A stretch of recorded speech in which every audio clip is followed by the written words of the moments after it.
So going to BlizzCon right now, South Korea is absolutely the favorite to win it all, but you take a look at the USA right now, the USA, a lot of people might be underestimating them. Does anybody have a chance? South Korea? No way. Team South Korea has been seen as like this mecca of competitive gaming. It's reasonable to say that it's going to be very, very hard to find a team from the Western world that will put them through their paces. And the US, they've done it. They are going to BlizzCon. I think that USA at least have a shot at making it. The US team is pretty good. They did pretty well last year already. I feel like the USA was like the only team that really gave Korea a run for their money on some of those maps.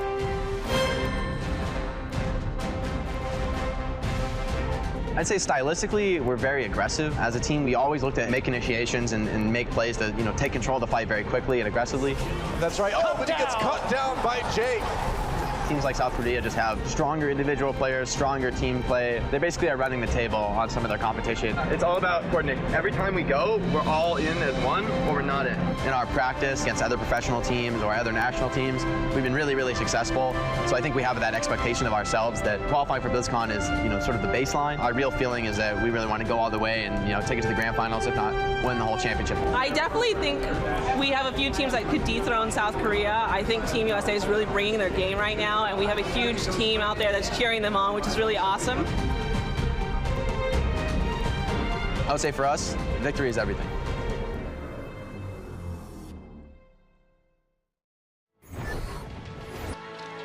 Ladies and gentlemen, it's the moment you've all been waiting for. It's the United States of America facing off against South Korea. It's a capacity crowd. People are trying to get in and they can't. They're having to tell them no because this game is going to be insane. If you're not here, well, you know what? You missed it. This is it. That's it.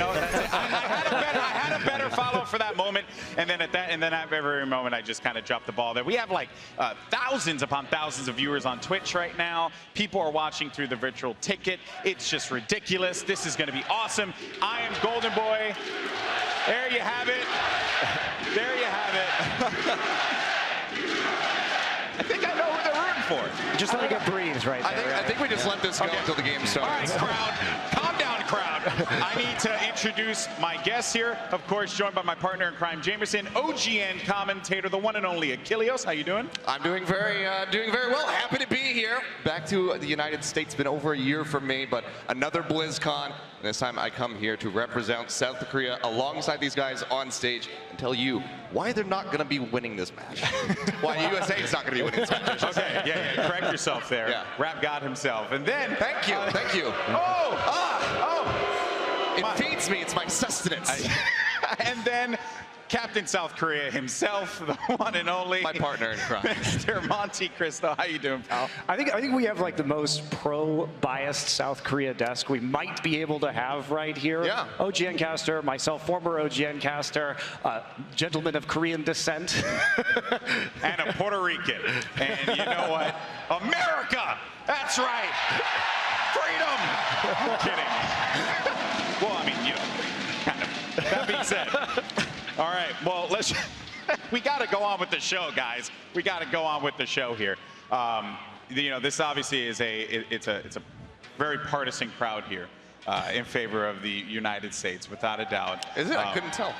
Yeah, but this South Korean roster has just a lot of talent here. And Achilleos, we haven't had you here on the desk, so I just want to get your quick thoughts real fast. Before we dive into some deeper stuff here, how do you feel about South Korea coming into this match? I mean, so I think that actually this could be one of the closer times that they'll have throughout the World Cup. They crushed their way through the group stages when they were playing in Katowice. They get their way here without dropping a single map, and it was some of the fastest games that we have seen so far at the tournament.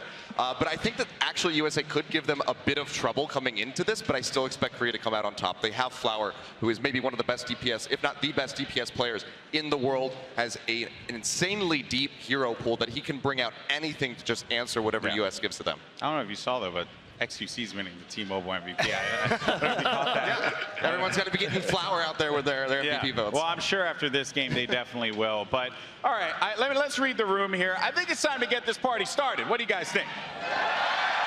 That works. That works. I'll take it.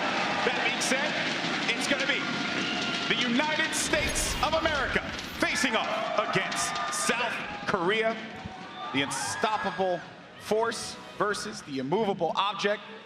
Monty, your thoughts?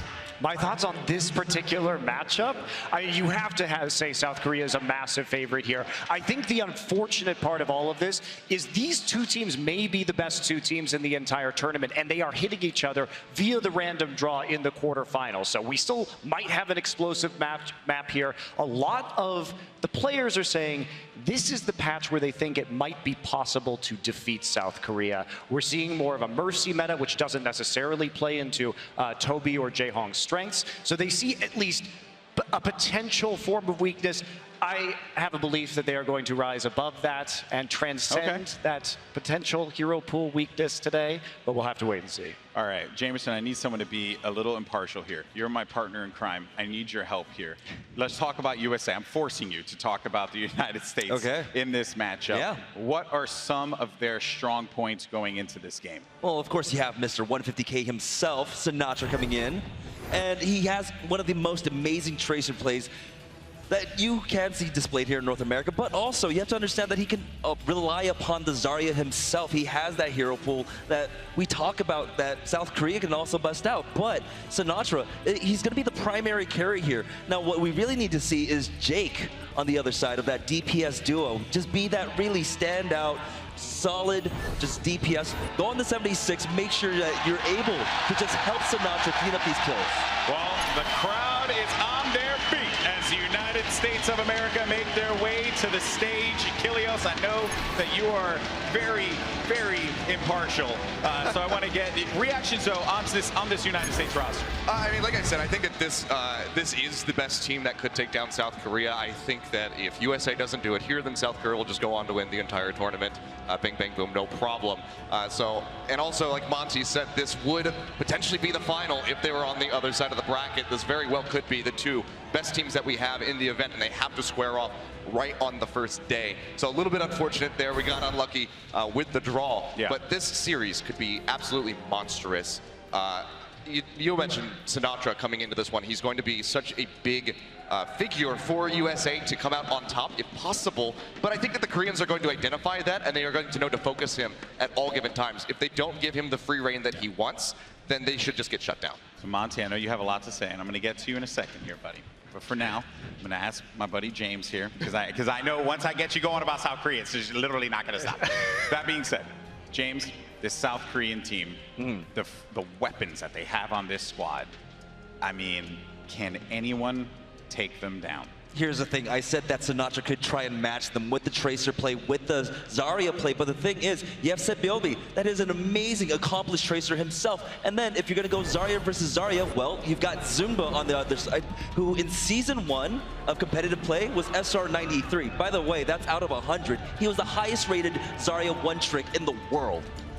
Monty, you have a lot of familiarity with these players here. You know, you talk about Zumba, Flower, anyone else in this team that you could just share with them. I mean, look at Jaehong. Ryu Jaehong, team captain, veteran player, potentially the best player in the whole world. I think we could have an argument about whether he's the best player. I wouldn't argue. Well, I wouldn't argue either. But I think what is inarguable is that the difference between him and the next best support is a larger gap than the difference between the best player and the second best player at any other position.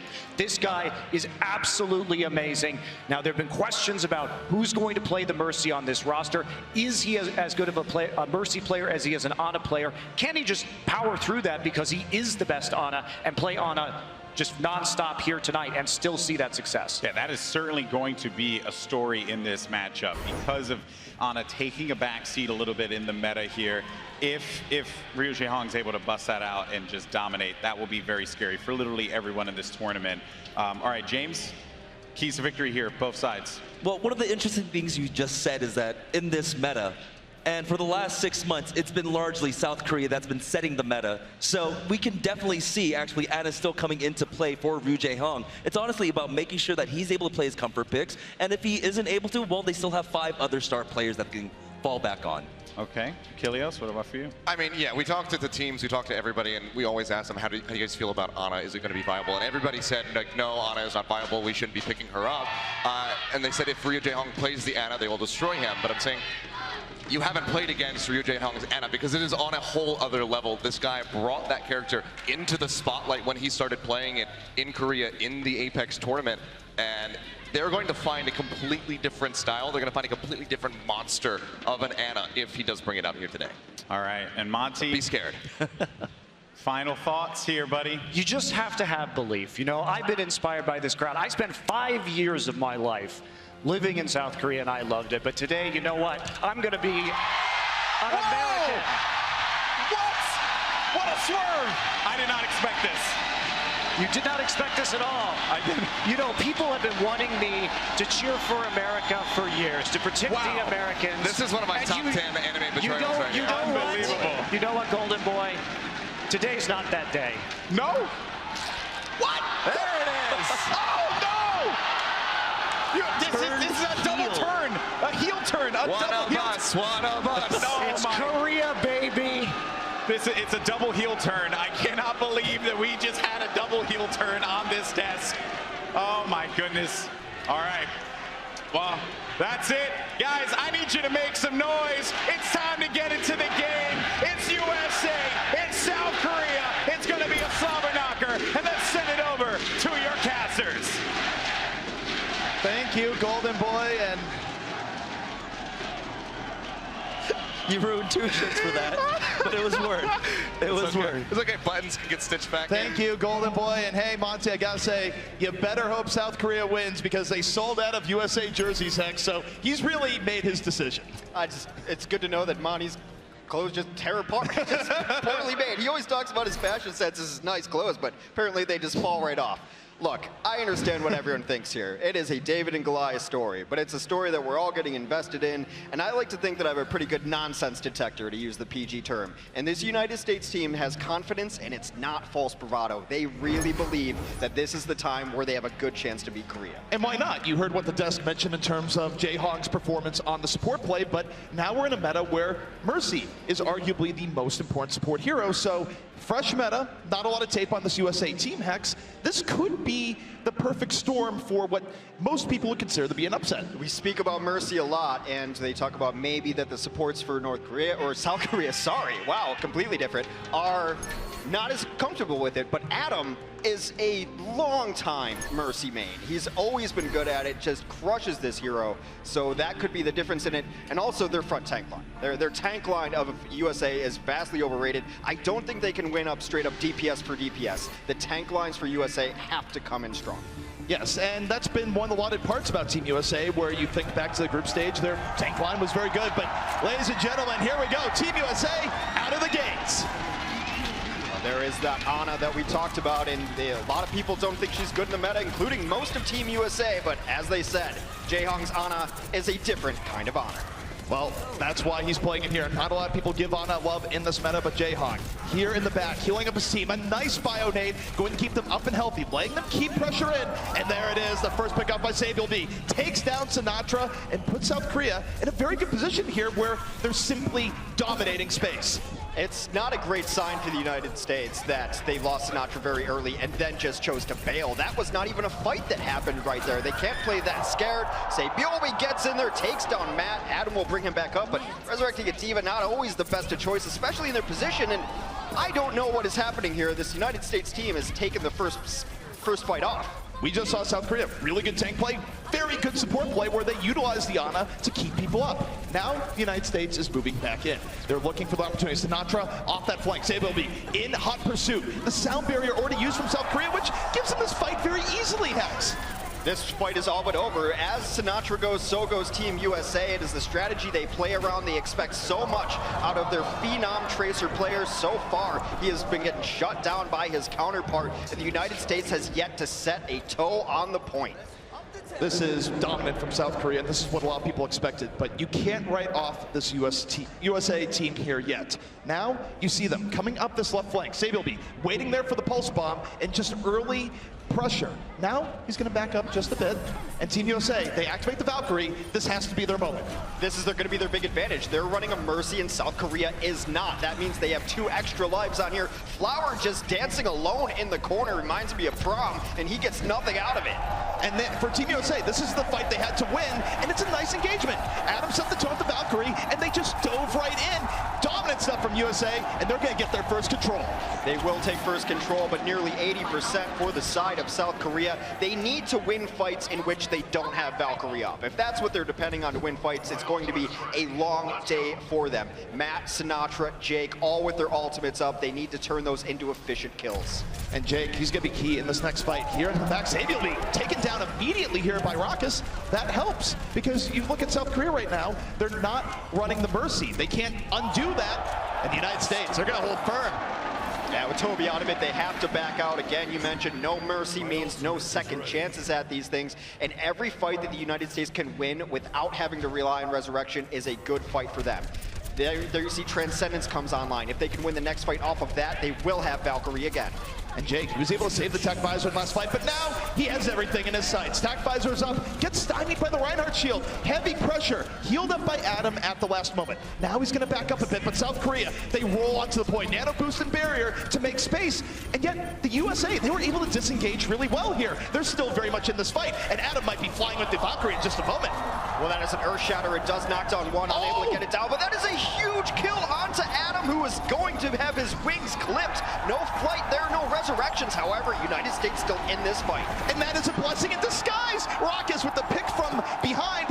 Adam gets to save the Valkyrie now. He's going to have it for the next fight, which could be the final fight in this round. Absolutely a silver lining there, and now you see South Korea trying to get themselves in ult situations that are manageable. Sabioe, who started this fight off so well with killing Sinatraa, has his pulse bomb up, and there is a Deadeye. United States needs a clutch on Valkyrie yet again. United States holding here in the back. Sinatraa off the flank, being a distraction. Has to be careful not to die. He's not going to be able to res here, but Mono goes down early in this fight. There's no res for him. USA dominating. This could be the round. It looks like it. There's a lot of red in the kill feed of the red, white, and blue as they continue to clean up. 99% in counting. And the United States will take first stage on Nepal. The crowd here in this fully packed arena is loving it, Hex. This is the Overwatch World Cup, and Team USA, they will not be denied. They take this first round. A couple more stages like that, Monty's going to have to find a sewing kit. He's going to have to do a little bit of repair work there, I'd say. But it's still early. South Korea can definitely bring this one back. Oh, this is a small drop in the bucket to be able to beat them, but the United States has to come out strong. It means so much more for them to get the momentum on their side. And we saw it's the Mercy meta for a reason. Those extra lives were what brought them back, got them their first fight win. And once that happened, in control of the point is a much better place to be than trying to take control of the point. We've gone real old school here. We have the Bastion coming out here in Village. We used to see this a lot, don't see it quite as often, but this time they are rolling with it in the United States. They want no part of that, Hex. They are moving to the other side. They don't want to fight this Bastion on high ground. Yeah, we've got a pharmacy combo in the sky, and it's going to be good to be able to poke down the Bastion, and they're just going to move over to the side. This is where you really want your pharmacy anyway. A nice concussion knocks them all onto the ground. And now, this is really nice positioning from the U.S. Now they're moving back in. They have a plan of attack. They've had some time to digest, and they're flanking South Korea from both sides. South Korea, very much deathballing right now, taunting the U.S. move in, and they do get this first control. They have to resurrect Sinatraa, so that resurrection is down. Now they're fighting at even forces, though, but Flower will take down the Winston. One of his primary jobs is to shred through those tanks, and he does so with ease. And now South Korea piles on the kills. They will pile on percentage. United States needs to retreat. And the problem there for the United States is that they didn't contest that soon enough. South Korea had faith in their ability to simply just hold together on the point. And now you take a look at the position. They're going to take the high ground and utilize the fact that they don't always have to immediately dive onto the point. But no, actually, they're going to go straight onto the point. They don't want to give the U.S. even a hope of getting on there with better positioning. Barrage, could be a flanking barrage. I think he was looking for it right there. Didn't see what he wanted because he saw that the Ana who had his sleep dart lined up. Tank mode out, takes down a few, only resurrecting Matt. And again, resurrecting D-Mech Diva, not always the best choice. A little bit scrappy here on the point between the two teams, but when the dust settles, South Korea still very much in control. 50% of the way the victory on this round is Flower just lets the Gatling gun fly. Team USA, what do they have to do here, Hex? It is a little interesting that they're running a Mercy Lucio because you imagine that Raucus should be on a Zenyatta or something along those lines to add the extra damage that they need, but with shields up, that's difficult. But Adam not on the Mercy, I think hurts them. Adam is just a superior Mercy. Not that Raucus can't play it, he's good, but Adam's best hero is his Mercy right now. All right, South Korea right now just holding on to the high ground, readily controlling space. United States are going to have to clutch on the sound barrier here. Adam does get the barrier up. Hasn't used it here just yet. They're healing up Matt. They want to go in at full strength, but oh, Jake gets picked off. That is brutal. They might be able to res it up, and they are going to res it as they move in. The barrier's been dropped, but so far South Korea not too damaged. However, now this dive is moving forward. Well, they are going to take down Flowers, so that is a big problem out of the mix that they don't have to deal with. Zumba's got his grab. He does catch a bunch in it, and the pulse bomb comes in. Big bang. You can't res all that death. That's a little bit too much, even for Raucus there, and now we're in overtime. South Korea, much more dominant in the stage. They had a game plan, they executed, they controlled space. We're going to round 3. A tale of 2 stages indeed. United States on both stages seemed a little bit hesitant, especially when it came to first fights. They lost people early, decided to retreat instead. But all this one stage, all the momentum can be gained from it. ZP, this is one of my favorite stages in all of Overwatch. We are going to the Sanctum. Rumor has it that Mondada's gold is down there somewhere, Hex. You can't just say something often enough that it becomes lore. I refuse to believe it. Rumor has it, it's your rumor. You're the one who made up this rumor. I am the one who made up this rumor, but there's designers listening. Look, he had secret gold down there. That's why all that went down. But Hex, the time for lore is over. The time for round 3 has begun. USA, South Korea. We'll see who's the victor here as both roll out. It is Orissa's time now as both teams choosing to run the Orisa hero on this map. It's going to be a fight over the stairs. We've got Flowers, Junkrat on one side, defied the meta, and now Junkrat is meta. Well, Junkrat is meta, shields are meta, and Team USA, they're going to try and win the shield battle here without the Junkrat. Instead, South Korea, they have a much stronger shield-busting composition with the Roadhog and Junkrat, and that's caused the United States to give up some ground. And now, you look at South Korea, moving on to the point, prioritizing the point. Oh, goodbye! Moved it to the point! Searching for that gold down there, apparently, as Fact Fiction able to pull Zumba off of the edge. That's usually the other way around. That is Roadhog's job, and they pile on by taking down Toby. The resurrection not going to be available. By all rights, this should be the United States fight. And Hex, I gotta say, you know what helps prevent a resurrection? Dropping people into a pit of doom. That's absolutely true. Resurrection needs a body on the ground to be able to revive. If you put someone into the environmental deaths, they are gone for good. United States holding here, and I think this is the support combo they need to be running. Raucus is an amazing Zenyatta. Adam's an amazing Mercy. No need to get cute with it. Nope, no cuteness required, just holding the point. And the United States, they know they have an edge here. They don't have to fight right up there. They can rotate around the point and make South Korea engage on them. Now, you go into this, Hex, what does South Korea have for this fight? Everything. There's a lot of check marks there. Here comes the Tire out first. Resurrection might be used on Mano. It is right away. Tire trying to find something. He's not necessarily getting what he's looking for. Now, both Resurrections from this Valkyrie have been used, but the United States is stabilizing this fight. And Jake's about to get the visor. This could be a full cleanup visor if it's even necessary here. United States hiding in the back. The bongos, the supercharger from Orisa, keeping them nice and pumped up. And it's going to be a reset for South Korea. What a turn of the tape here, Hex. The United States is 50% away from taking map 1. And they've got Valkyrie up, they've got Transcend, Tactical Visor, Self-Destruct. South Korea used a lot of ults in that last fight, and they got very little out of their resurrections. All right, Sinatra off on the flank, the distraction, riding the line between life and death, trying to just distract a little bit more while the rest of the United States is off to the side, and they get Mano early on. A big pickoff from Sinatra. Come fly with me as the United States is one more team fight away from taking this map. Adam ended up using his Valkyrie there. I'm not sure it was necessary, but no reason to hold on to it. They will clean up, getting some staggering kills. It'd be great if they get this kill onto Toby. Sinatra goes deep, unable to finish it, but they do take down Jayhawk. South Korea, they are out of time. Toby gets picked off. That is massive. Now, South Korea, they have to get on the point with less people. Sinatra diving deep, so deep right now, they can't even reset. 3% left. Can anyone even touch this point? Sableby, doesn't get there. The United States takes map 1. The old crooner, old Blue Eyes himself, Sinatra, showing up for the United States after after being rocked repeatedly in the first 2 stages by Sebiobe, he comes up enormous. I've seen Sinatraa do this in professional play, on his stream, whenever. He has a 5th gear that he just hits and he takes off and dominates the team. That was crazy towards the end. South Korea, by all rights, should have had one more team fight. But the United States, they sensed weakness. They went in with unbridled aggression, and they were able to take that. But guys, this set is just beginning. We're gonna take a quick break. When we come back, map 2 will be underway.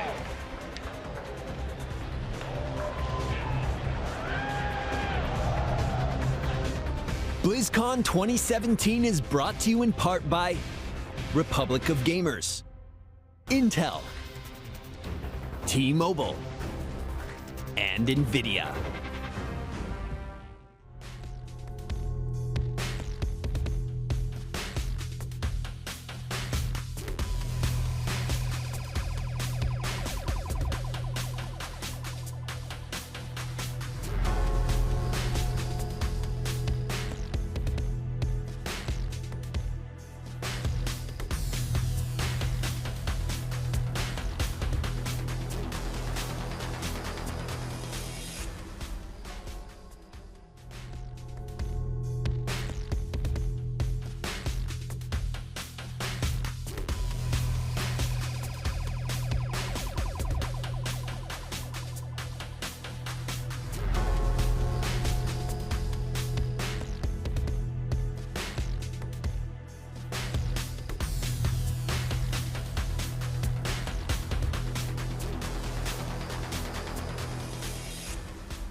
We are back with the Overwatch World Cup 2017, and Hex, sometimes giants do fall. The United States striking first blood here against South Korea. Gonna need a couple more stones in that slingshot though, because it's not over yet in a best of 5, and we've seen how teams can wake up.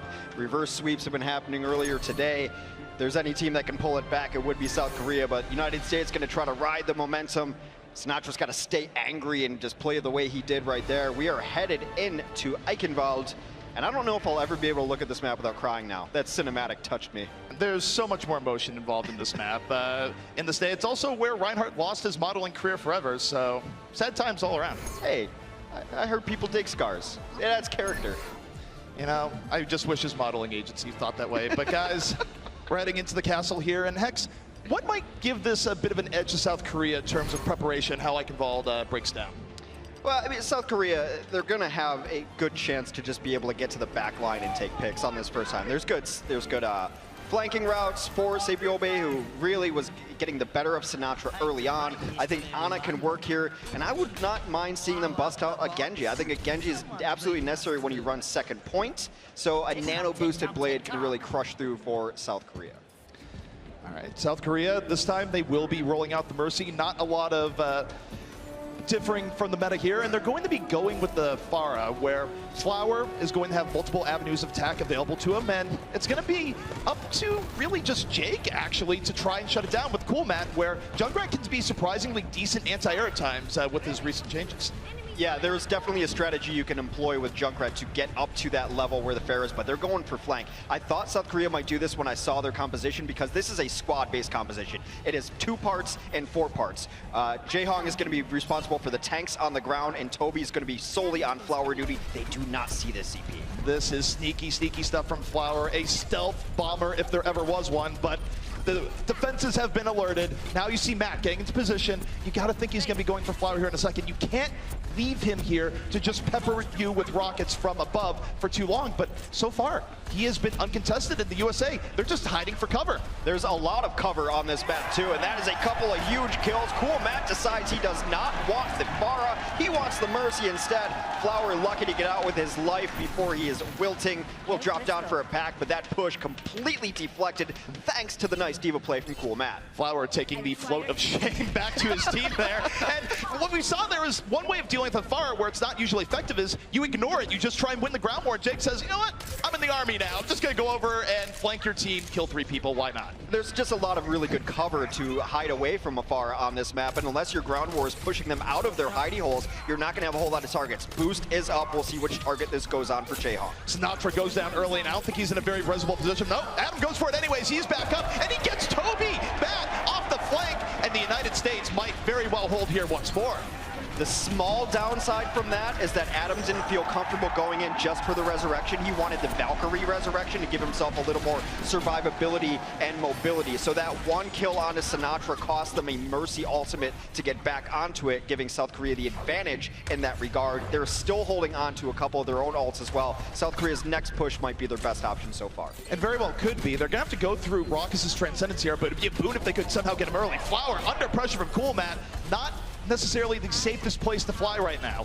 Flower going in deeper. Raucous still holding on to Transcendence, not using it yet.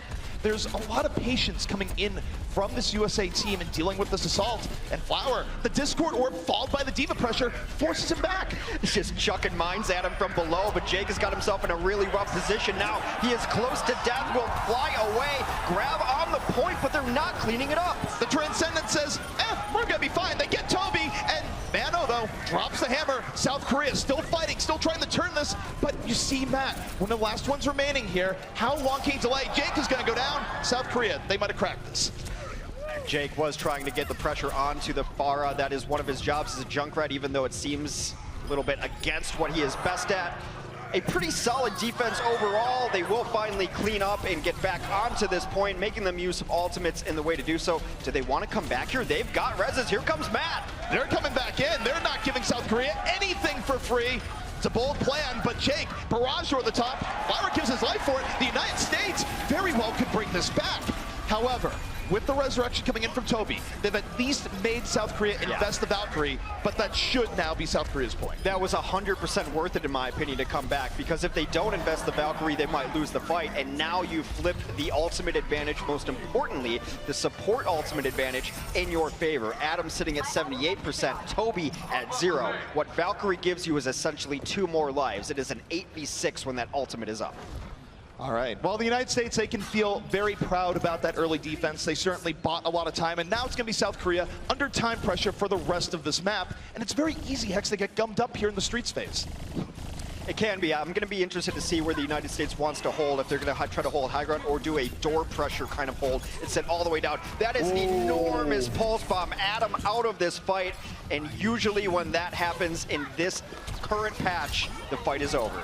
Sabiel striking deep into the backline, and now South Korea is getting some badly needed momentum. They have to make up for lost time here.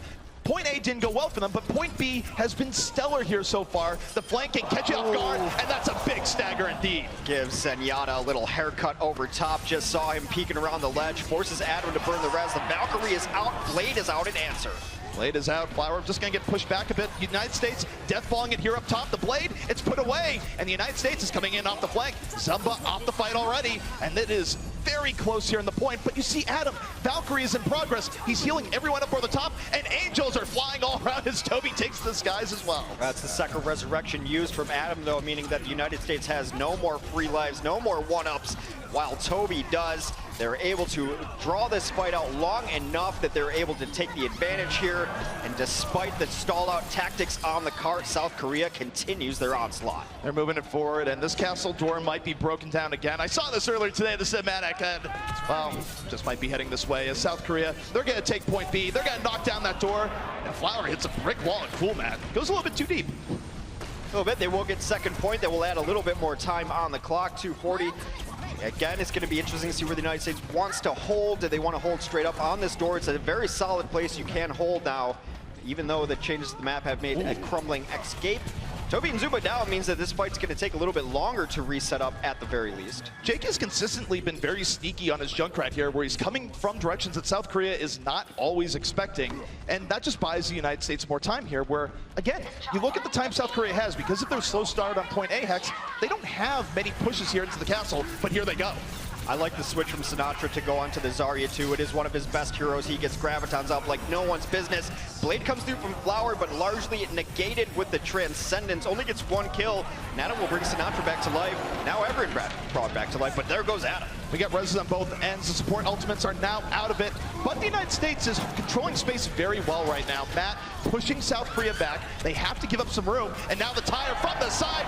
Both your supports are gone. This should signal an end to this push. Well, it's nice, but it's a little bit late. There's still some bodies alive from Korea on the carts, and even though they lost both their supports, that cart can be a decent source of healing as well. They will choose to back out, though, as Fact has invested his ultimate into it, but not the decisive huge fight, as the fight is actually somewhat still just going now.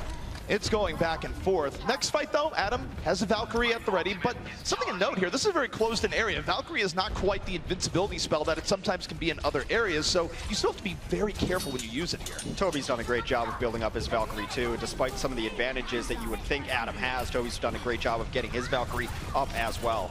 All right, well, South Korea taking another crack at this here. They almost have the Transcendence up. Zumba goes down early. Fact gives his life for the pressure, but is brought back up as the United States. They sense weakness. They move right over.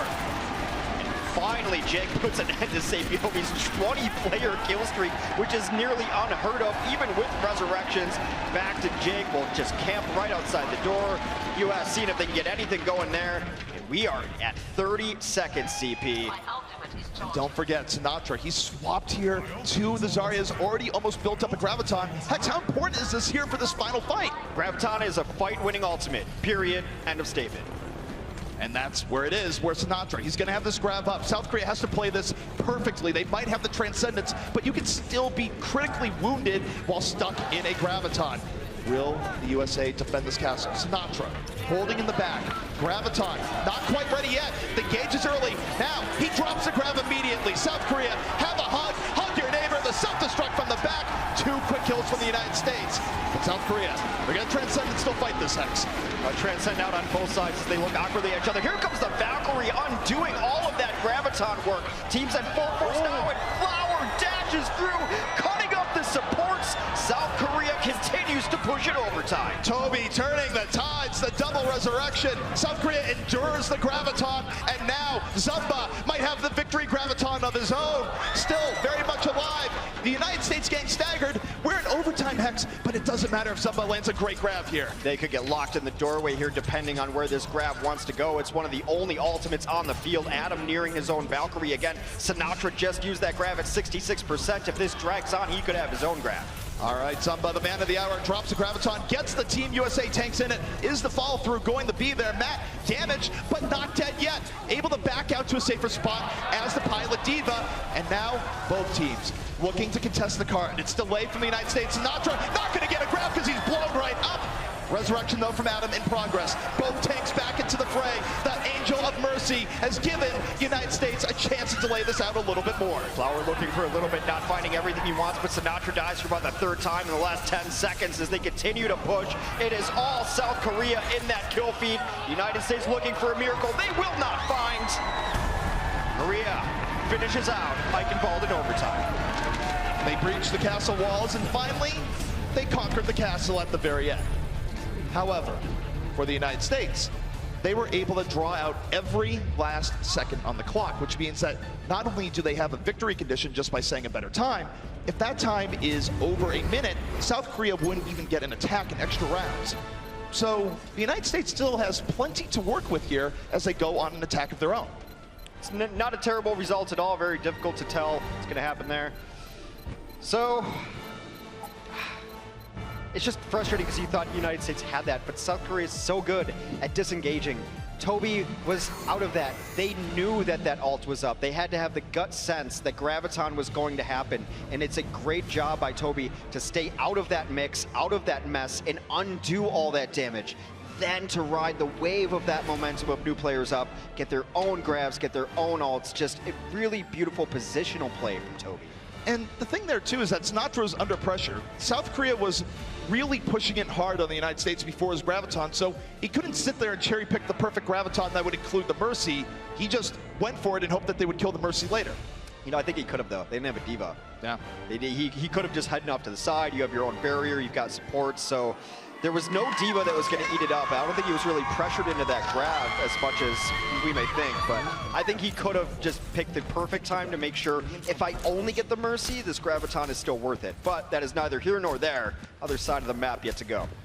All right, and we see the United States attack preparing, taking form. But Hex, while that's going in, what are we seeing from the South Korean defense? Well, looks like they still believe in Ana, one of the few teams that does.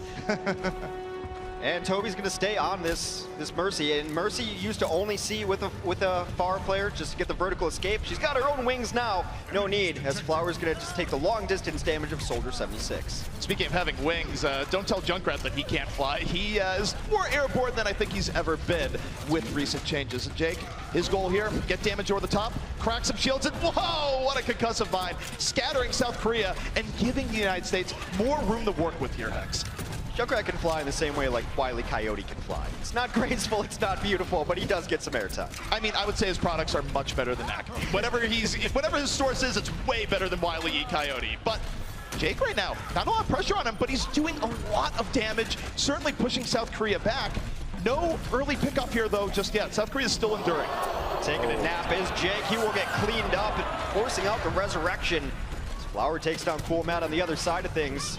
Jake just gonna hoof it out of there. They decide to back up a little bit. Adam retreating as well. So using the resurrections and then retreating, it's fine because Adam has Valkyrie up, so they can make a very concerted push here next. That was one of the highest level poke battles I think we've seen all day, where both teams had a very good plan of dealing with each other. The United States, great positioning early on. South Korea, though, they didn't panic. They just backed out, waited for their opportunity, and off of the sleep dart, that created what was the opportunity. However, Sableby taken down immediately here. This could hurt. It should force out the resurrection. You wanted your Tracer in here. Jake is going to use this tire to try to get the Mercy, and he does. Toby down, no resurrection on the table. Swing back coming from South Korea, though. But there's Adam. Both heroes coming back up into the fray. A clear numbers advantage for the United States. They got the Mercy. South Korea didn't. And now this might be leading to a first point capture, as it might be all cleanup from here. Jake's just going to fly to the skies, take the upper echelon there, and be able to take down two. They clean up, will attack first point with 2 minutes left on the clock. Very similar times for both offenses to capture this first point. See what kind of transitions we move to on second point. The United States is working with a bit of a time advantage by about a minute to a minute and a half, I would say. So this is not bad for them here so far. However, you have to deal with the South Korean defense in the second, where they've been very good on that stage in the past. They do make a few changes. Jae Hong has gone off of the Ana onto the Zenyatta, which might be a little better for this vertical-oriented map here, where Ana doesn't necessarily have the sight lines. But now you get your Tracer, the Orb of Healing, let her just go do whatever she wants. And it seems like United States is sticking on their composition that they're on so far, so no changes from them. And remember why teams be this aggro, what we just saw from South Korea there, is that you were trying to bring out ultimates from that early area, but the pressure wasn't really well coordinated. South Korea wasn't all in at the same time. The United States just broke through, and as a result, they get through that archway very quickly here, Hex. And South Korea, they have to find some time to reset. Fact Fiction and Cool Matt are doing a really interesting job of just scouting the high ground without committing to it. But wow, Mano sees an opening and just leaps onto Adam. They will commit a tactical visor to this as well, just to ensure that this fight is over. South Korea now gets to choose wherever they want to defend. That was very good coordination, where that wasn't all Mano. You had the poke damage coming in from the Mercy over the top, did just enough for the leap in, and you lose your Mercy, you lose the push. The name of the game so far. We do have both Mercies with their ultimates up. Jake a little too big for his bridges, feeds them a mine, but gives his life up for it. Meanwhile, both teams have used a single res. Here comes a big tire. Well, tire's one good way of making run scatter, but not quick enough. Able to take down Jae Hong there.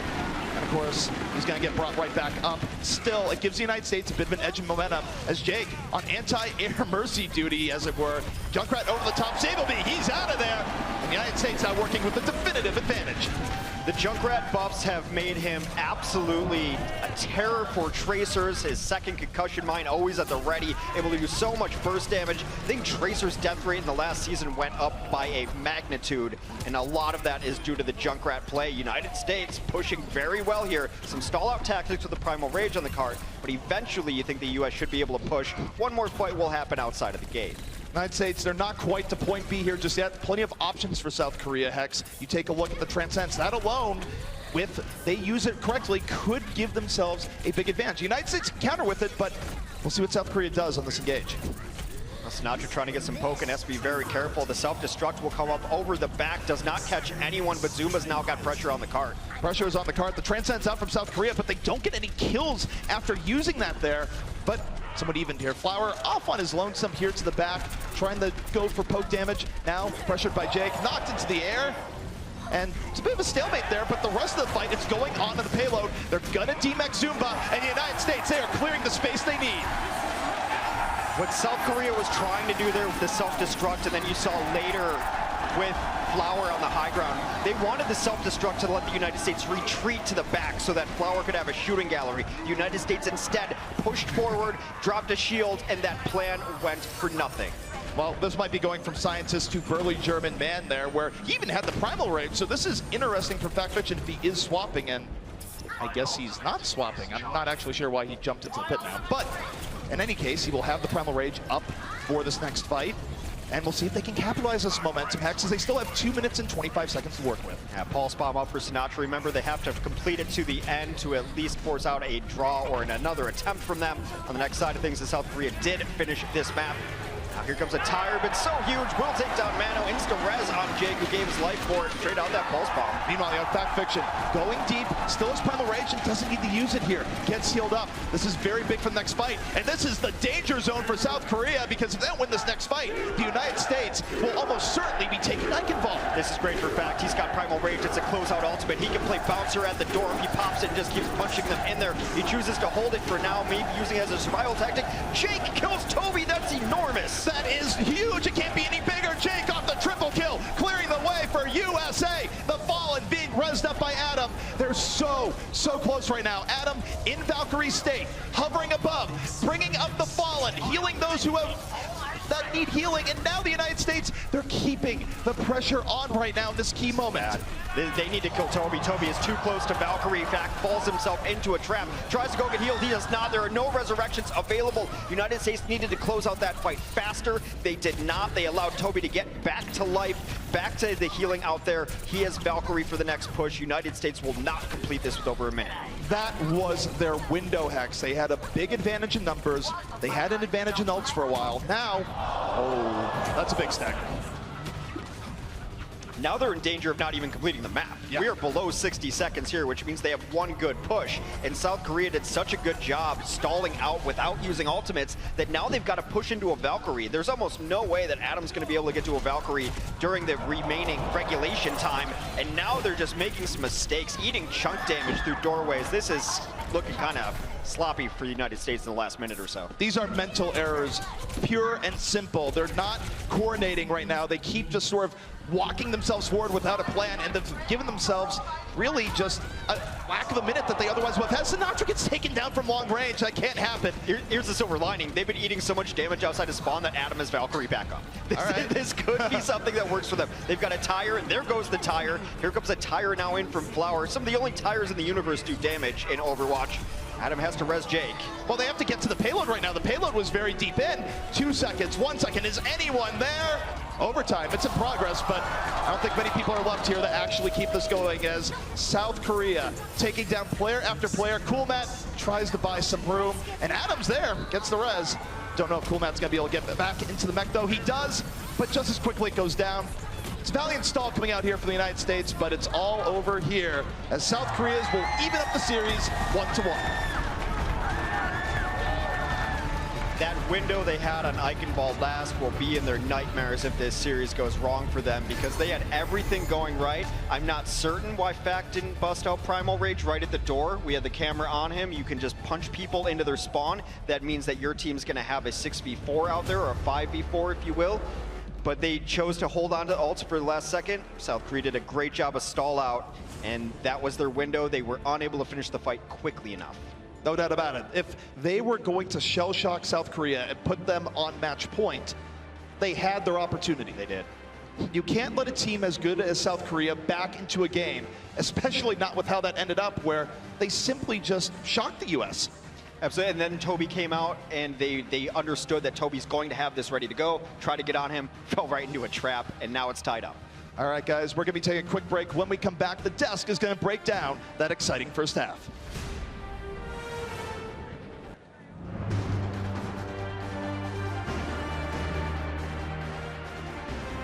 BlizzCon 2017 is brought to you in part by Republic of Gamers, Intel, T-Mobile, and NVIDIA.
Welcome back, everyone, to the 2017 Overwatch World Cup halftime for the United States of America versus South Korea, and we are all tied up at 1-1. Guys, what thoughts on the game so far? I mean, come on, let's try that again. Are you enjoying the games? There you go. Come on. It's a little lackluster because Korea managed to bring that back there on Ike.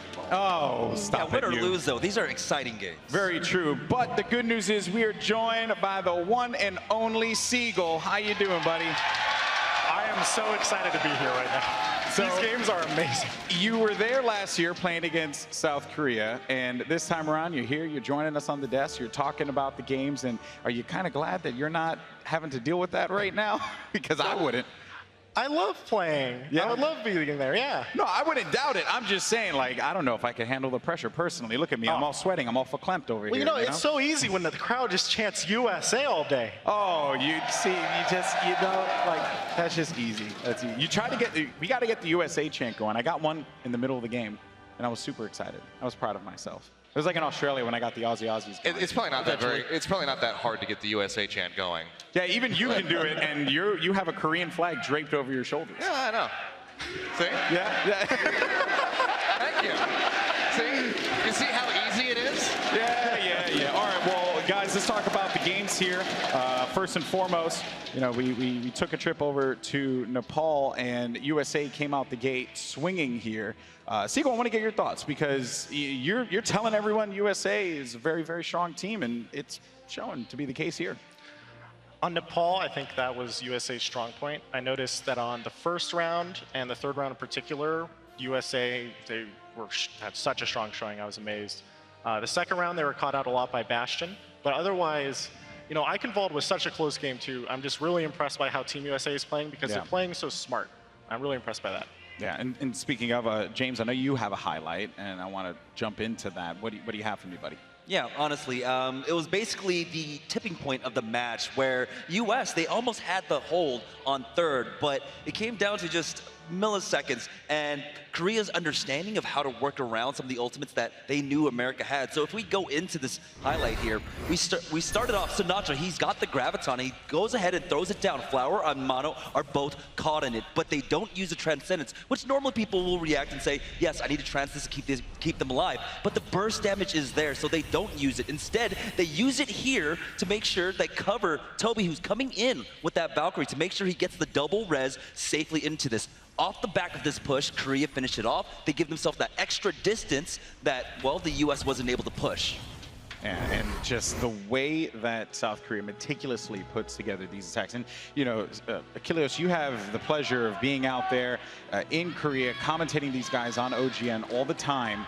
Is this like any surprise to you here? I mean, not at all, actually. I mean, the cohesion and the synergy from the Korean players is one of their biggest strong suits that they've had, and that's why they have, you know, surged to the top and why they have been able to take down the Western teams that have come out to Korea to compete in the Apex tournament. So that is always something that I've been expecting from them. But like Seagull kind of mentioned, actually, USA has been stepping up in that regard, and they have been communicating and playing well as a squad. You know, the one moment comes to mind, we kind of were talking about it during the game. In Eichenwald, during the attack trying to go across the bridge, they actually just kited back into the castle and held the choke point with the Junkrat instead of kiting back across the bridge. Because they knew that if they were in the open, they could just get picked off one by one and have those staggered kills come through. So they would have to wait for the respawns, and it would buy more time for Team Korea. Instead, they kited back indoors, played that choke point beautifully, and just made sure that everybody stayed alive, and anybody that from Team Korea tried to go in there, they would kill them. Make sure you don't drop your flag. It's, you know, it's just falling off, but it's, you know, it's just it's keep it on there. We'll you know, you got to keep it going, right? Seagull, they talk about the cohesion and the teamwork of this South Korean roster, but for the United States, it's very clear that they have put that work, and this is like an awakened team. Because if I'm being honest, coming out of Santa Monica, I was impressed, but I wasn't on board. And there was just something about the way that they were here when I had a chance to speak to them at BlizzCon. They just seemed to be on another level mentally, which was crazy. Have you had a chance to talk to them at all? I've had plenty of chance to talk to them. So far, I think the group of players they have and the chemistry they have, they aren't fazed by a pressure that most other players are. They feed off of it. The more pressure there is, it seems they just increase their level of play even further. Yeah, and it's bananas to see that ceiling kind of break out, and I feel like we're seeing it. No matter what happens here, not only, and USA is coming out, so, you know, there's that. Not only are we all being treated to an incredible game of Overwatch, but I also think that the level of play across the board has gone up. James, I'm sure you can agree with me on that. Like, think about a year, Overwatch World Cup last year to this year, and it's insane what these guys are doing now. I mean, right now on both sides, from Team Korea and from Team USA, they are playing out of their minds. Fact Fiction is keeping up with Mono, one of the best tanks in the world. Rockets is keeping up with Jaehong, and that was not something I was expecting coming into this, but they are definitely rising up to their opponents at this point. It's been beautiful to see some top quality Overwatch here, guys. And you know what else is top quality? It's a T-Mobile. That's right. Guys, you can go out there, vote for your favorite player. Use that exclamation mark in the Twitch chat, by the way. Exclamation mark T-Mobile MVP, and then use the battle tag on Twitter, hashtag T-Mobile MVP, and the battle tag there as well. Vote for your favorite player. Currently, XQC is dominating the competition. I'm sure many would like to vote for you, Seagull. You know, like if they given the opportunity, you'd probably be winning this, you know. That's it. XQC, I'm throwing the shade. That's it. Thoughts? I think I'd vote for XQC. Oh, yeah. Look at, come on, you guys gotta stop. He's so modest. You gotta stop with this, you know, like we can't give him more votes. Anyway, also, we do want to update everyone here at BlizzCon, and also for those of you guys on stream as well, that, you know, we happen to have gone a little longer than we initially thought. So today we were supposed to get, I believe, the quarterfinals and semifinals, and then tomorrow was just going to be the medal matches. Unfortunately, that won't be the case. So this is the last match of the broadcast. So that means, oh, you guys got to bring the thunder. I need you guys to bring the thunder and the thunder sticks, depending on, you know, your choice of thunder bringing. You know, Achilles, you have a thunder bringing technique? I mean, if you want to be louder, the cheers, they're not really as strong as I would have liked. The cheer was a little bit weaker than USA on Eichenwald right there. I think they could step up their game and they could be really loud and make this place really sing and let them hear you from across the venue. So you guys going to give that one more try? Yeah, let's give it one more try. One more try? USA chant, right? That's what we're going to do? Let's do the USA All right, chant. come on, guys. Let's do it. USA. USA. There you go. There we go. I love that audio. Louder. Louder. Bring the heat. Shake this place, people. Let's go.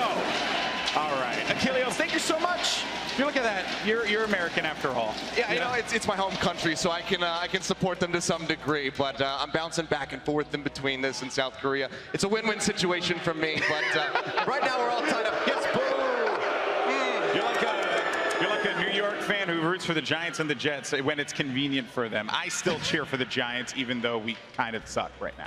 So, you just accept what it is. Come on. Yeah. Accept it. That's all right. I'm used to being booed. I'm also a Patriots fan, so that happens from time to time.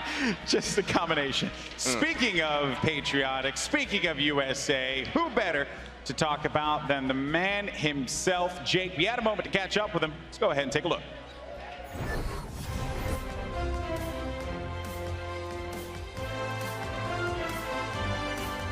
So Team USA has some young guns on their team, and Jake is one of those guys. Jake is one of the rising stars of the North American scene. He's a very versatile player where he's known for playing projectile DPS, but if you talk with Jake, he'll tell you that he plays a bit of everything. USA diving right in, 3-2 in USA's favor here. 3 more, the tactical visor from the high ground. That is brutal as Jake cleans up. As a team, we always looked at, make initiations and make plays to, take control of the fight very quickly and aggressively. Jake has a lot to consider taking his gameplay online to the offline. He's not just playing from his bedroom anymore. I think a lot of players, they get on the big stage and they start thinking about the crowd and there's so many people here, they get lost in all these other things. For me, it's just that focus on the breath, take a moment to be mindful and play the game. We had as Jake creeps to the back, gets the support kill, and the United States takes map number 3. Very confident. A lot of people might say that he is cocky the way he talks about what Team USA is going to do here. I like anybody who talks that talk, but at the same time, walks the walk. We really want to go all the way and, take it to the grand finals, if not win the whole championship once we're at BlizzCon. I would say for us, victory is everything. BlizzCon 2017 is brought to you in part by Republic of Gamers, Intel, T-Mobile, and NVIDIA.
Welcome back to the Overwatch World Cup 2017. We are back in what has been a very even quarterfinal here so far, Hex. 1-1, USA versus South Korea.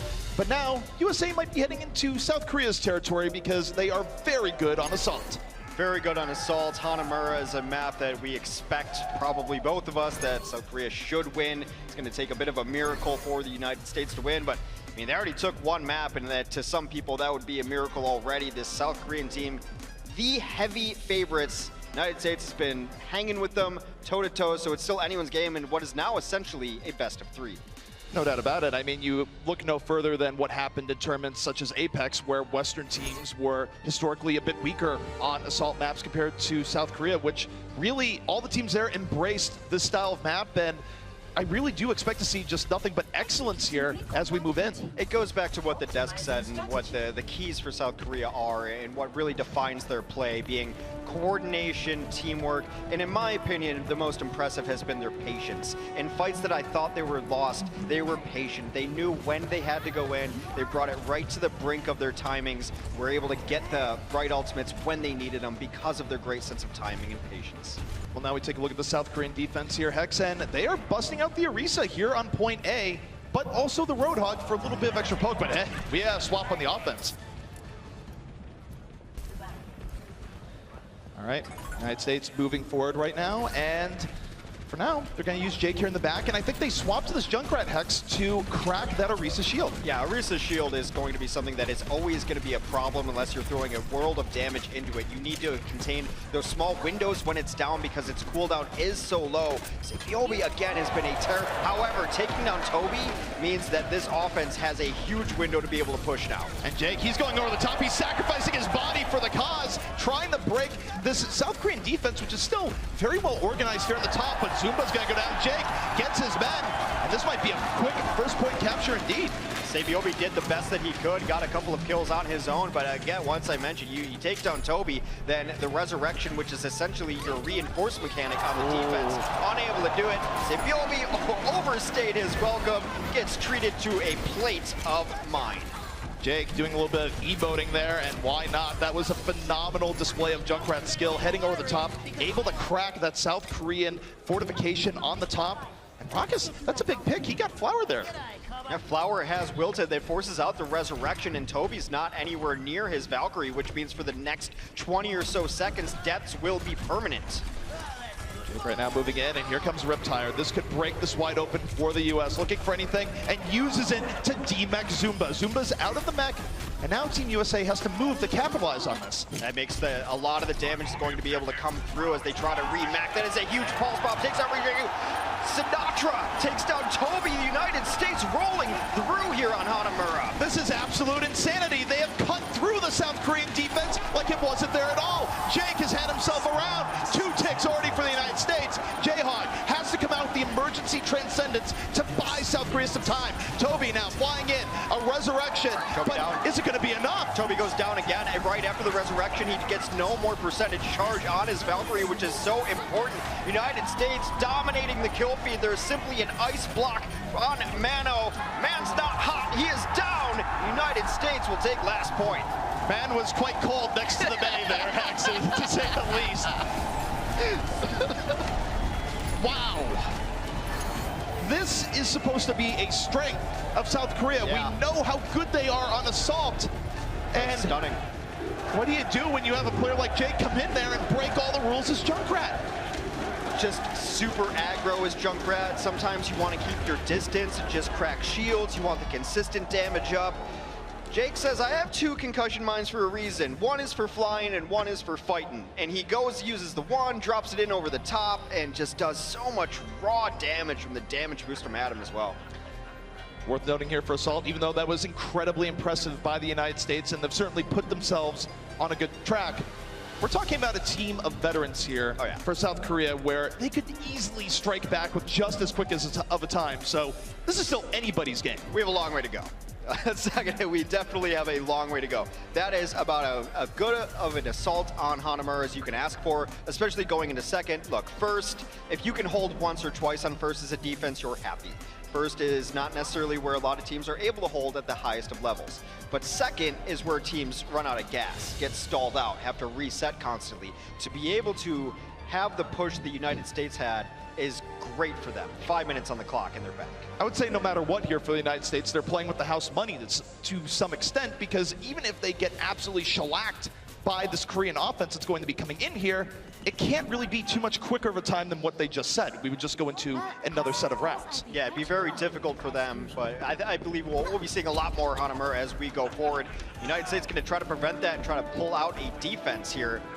For the moment, we do have Flower queued up on the Widowmaker on the offense, and that's the window you see right there is the perch that she wants to get to. It's actually custom made for Widow. Well, Flower certainly going to be looking for those opportunities, but you're going to have to shoot through shields here, though not really many. It's just fact. Oh, wow. Rock is almost punishing Flower there with a volley of destruction orbs. Now Flower looking for the lines. The United States has to react to this. They have to fight outside of sight lines. Flower right now, this is a good perch. Doesn't have too many shields to worry about. Cool Pat already demeched. This is a decent opening here from South Korea, but Jake takes the hope away on the soldier. Not even the jump grab this time. Jake doing a lot of work. Sinatra now brought back into the mix too, but oh my goodness! Decides that he is going to be the anti-Mercy, takes down both the resurrected heroes. And this is why Flower is so good. We know we can play just about any hero, and his Widowmaker right now, keeping South Korea in this fight. However, resurrections are in. United States respawns are coming back. This has been a brawl, but you gotta think South Korea is going to take advantage of this in just a moment. Yeah, it took a little bit. Just another plump right to the dome of Jake, and that Flower is poisonous. This Flower is definitely no rose. Oh my goodness! Grab Sinatra, somebody stop this man! Everything is going South Korea's way, and Flower has been on fire. Just amazing Widow play. You can't ask for any more than that. And we talk a lot about Hanamura last with your win condition being getting a Soldier 76 on the high ground.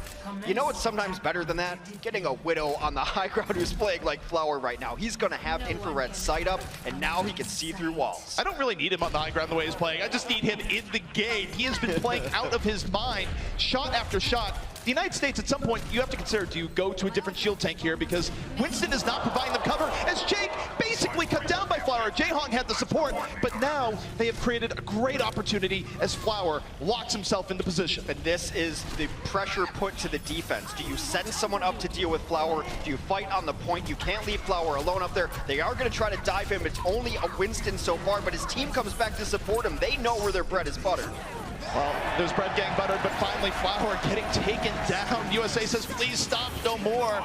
But will it be enough? Jaehong says, no, this is still our fight. We're going to move into Transcendence. Toby healing in the back, still very much alive. Space being made by Mano here on the point.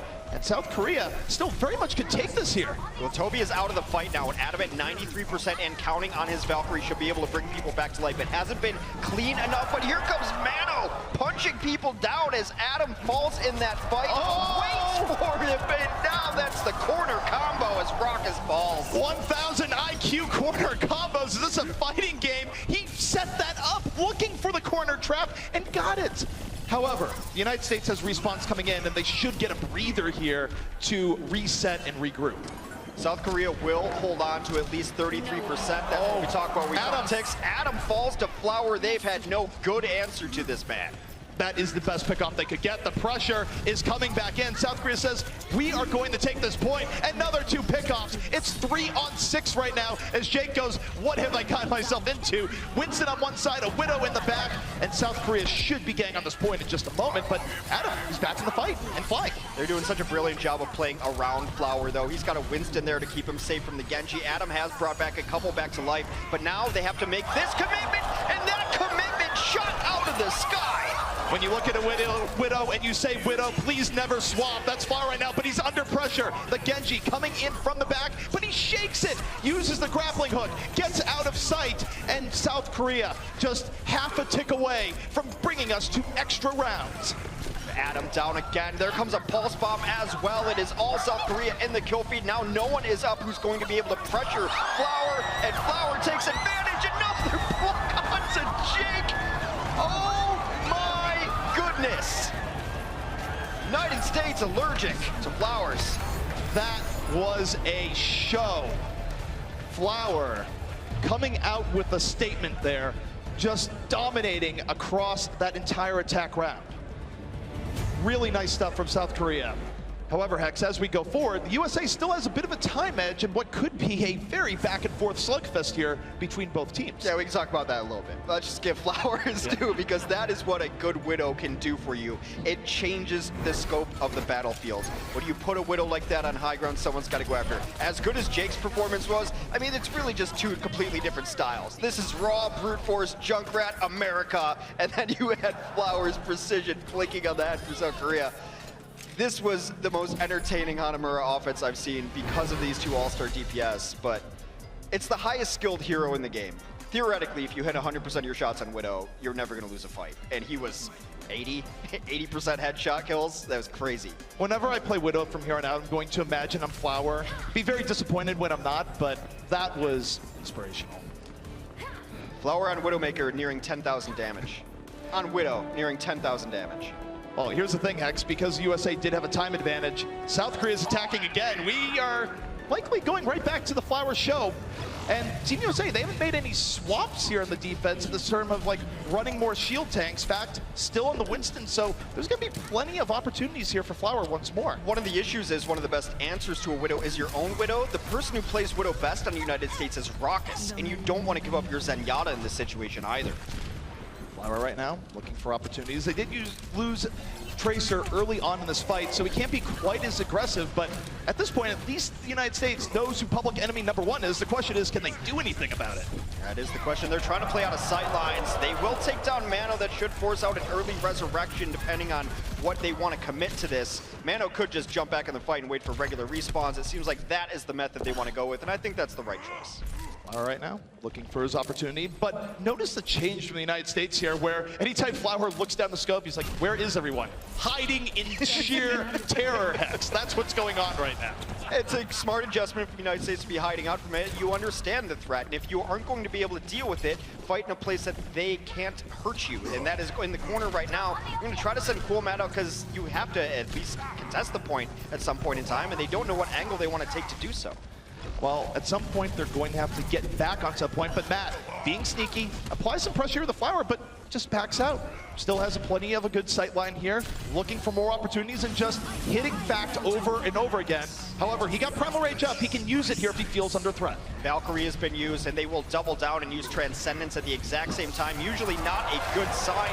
Toby will resurrect, but now the United States, knowing that they just burned several ultimates, tries to take the fight to South Korea.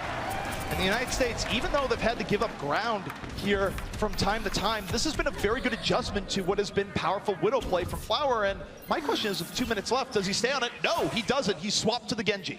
United States made the right adjustment, and they know that they can't take the fight to them. The United States is hiding away. They will only pressure the point if South Korea does so first, and then it doesn't really matter what Flower's been doing. So he's on the Genji. We are under 2 minutes. 2 minutes for me is the cutoff of when you want to switch heroes. It guarantees you get an ult on that new hero. That's the time you see a lot of composition switches. We'll see what Flower's Genji can bring.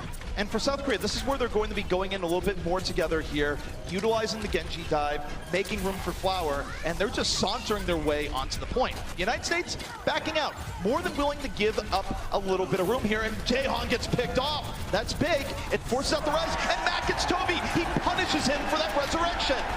Toby out of position, and they knew exactly where he was going to be coming to. When you pick off a high-value target like that, you can almost guarantee the res will come shortly after. Still extremely back and forth from the United States and South Korea as they fight over this point, but Adam uses his res on Sinatra. Adam, if he can stay alive through this next fight, will have Valkyrie for the final fight. This is getting rather grim here for South Korea, where even though we were entertained by an incredible Widowmaker show, they are down to their final minute to get any progress here on first. It's going to be very difficult for them to take this map if the United States is able to complete this point A defense.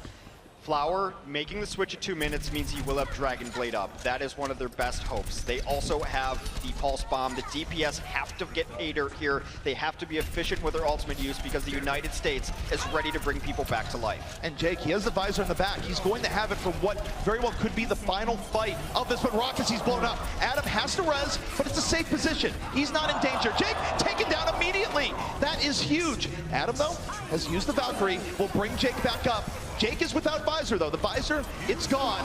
And here comes Flower, the blade. Long have we waited, looking for anything right now, and taken down by Sinatra. He's brought back to life, of course, bladeless as well. This is a brawl on the point, as it is now down to about a 3v3, fighting it out. Flower will get the dash resets, will come and cut through, and yet again, a great example of patience from this South Korean team as they waited till the last second to resurrect, waited till other ults were out to use Blade, and now they are finding what they need here. They should be able to capture point. This is plenty of delay coming out from Fact Fiction, but at some point, you gotta get out. You have to know when to fold them, and this is a time to fold for point A. However, South Korea is only going to be getting about 30 seconds to work with here, Hex. The United States has a very good victory condition if they can just stem this final push from South Korea. The only ultimates on the field are a couple pulse bombs for both sides, but then Jaehong has Transcend. Do you just walk up Broad Street? Do you come up top and then go down with Transcend? They have the advantage here because support ultimates are that important in fights, and Flower, if he can stay alive, 73%, could have a game-ending Nano, or Dragon Blade, sorry. You see Zabelby moving around here to the top, has Pulse Bomb, just looking for the early pickoff, and that's a really good target there to the back. It sticks! Goodbye, Raucus! You're coming back up, but the damage has been done. Gets fact. South Korea being surgical here, as they are not giving up without a fight. The U.S. pushed to the limit. Adam is down. This could be a second point take by South Korea in extra rounds. Mano just punched the life out of the United States. He took down both supports with Primal Rage. It is all South Korea in the kill feed. Fact gonna try to come out here and stall, but they're gonna do their best to cut him off. And in that short period of time, their last push, South Korea finishes Hanamura for the second time. Now that they've been able to take it for the second time, they only had 30 seconds. They had no margin for error here, Hex. But now there's no guarantee that the US is going to be able to come back and capture the map again. 5.5 minutes or no. We saw the power of a team getting a round to make adjustments and how USA reacted to South Korea. And yet now South Korea, this is a very well-coached team. You have to think that they're going to make some serious adjustments to the Jake Junkrat play we saw in the USA attack.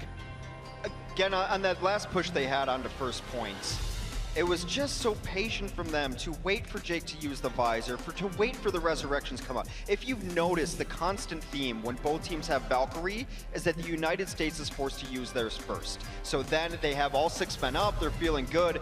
All of a sudden, here comes South Korea in a long drawn-up fight. Here comes Toby bringing them back to life. They wait till the last second to press their advantage, and that has been the killer in some of these late fights.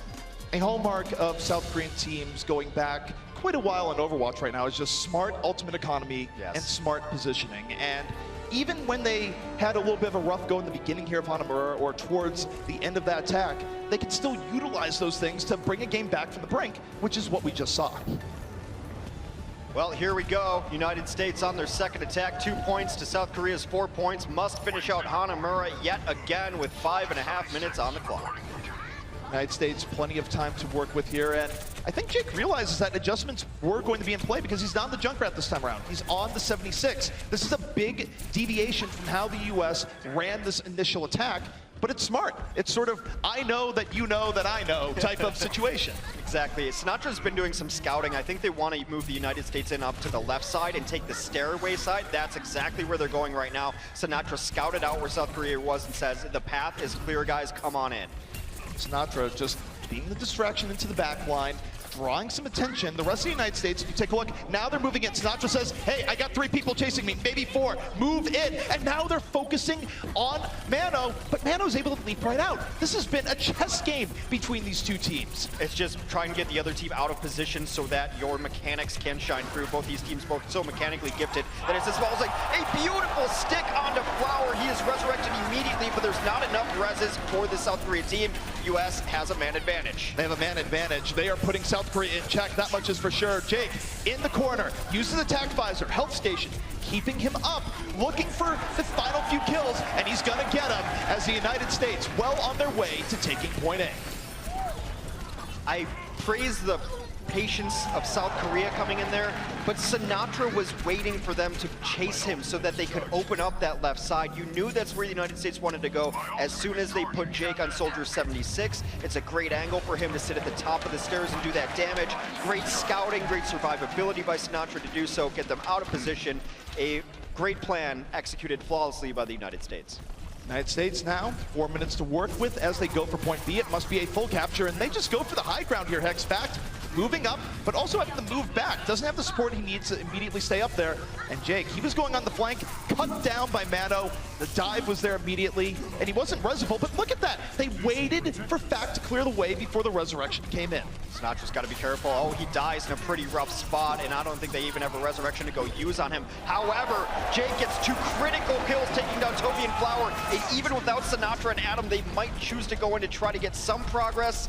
Yeah, they're using the Transcendence. They should be going. Well, we talked about chess here, and this is the checkmate position for a soldier. On the top, a tack visor. Oh, the deep in your face. No, that's not checkmate at all. That's just doom. That's what I do when I get checkmate. I just flip the board over and say we're playing checkers instead now.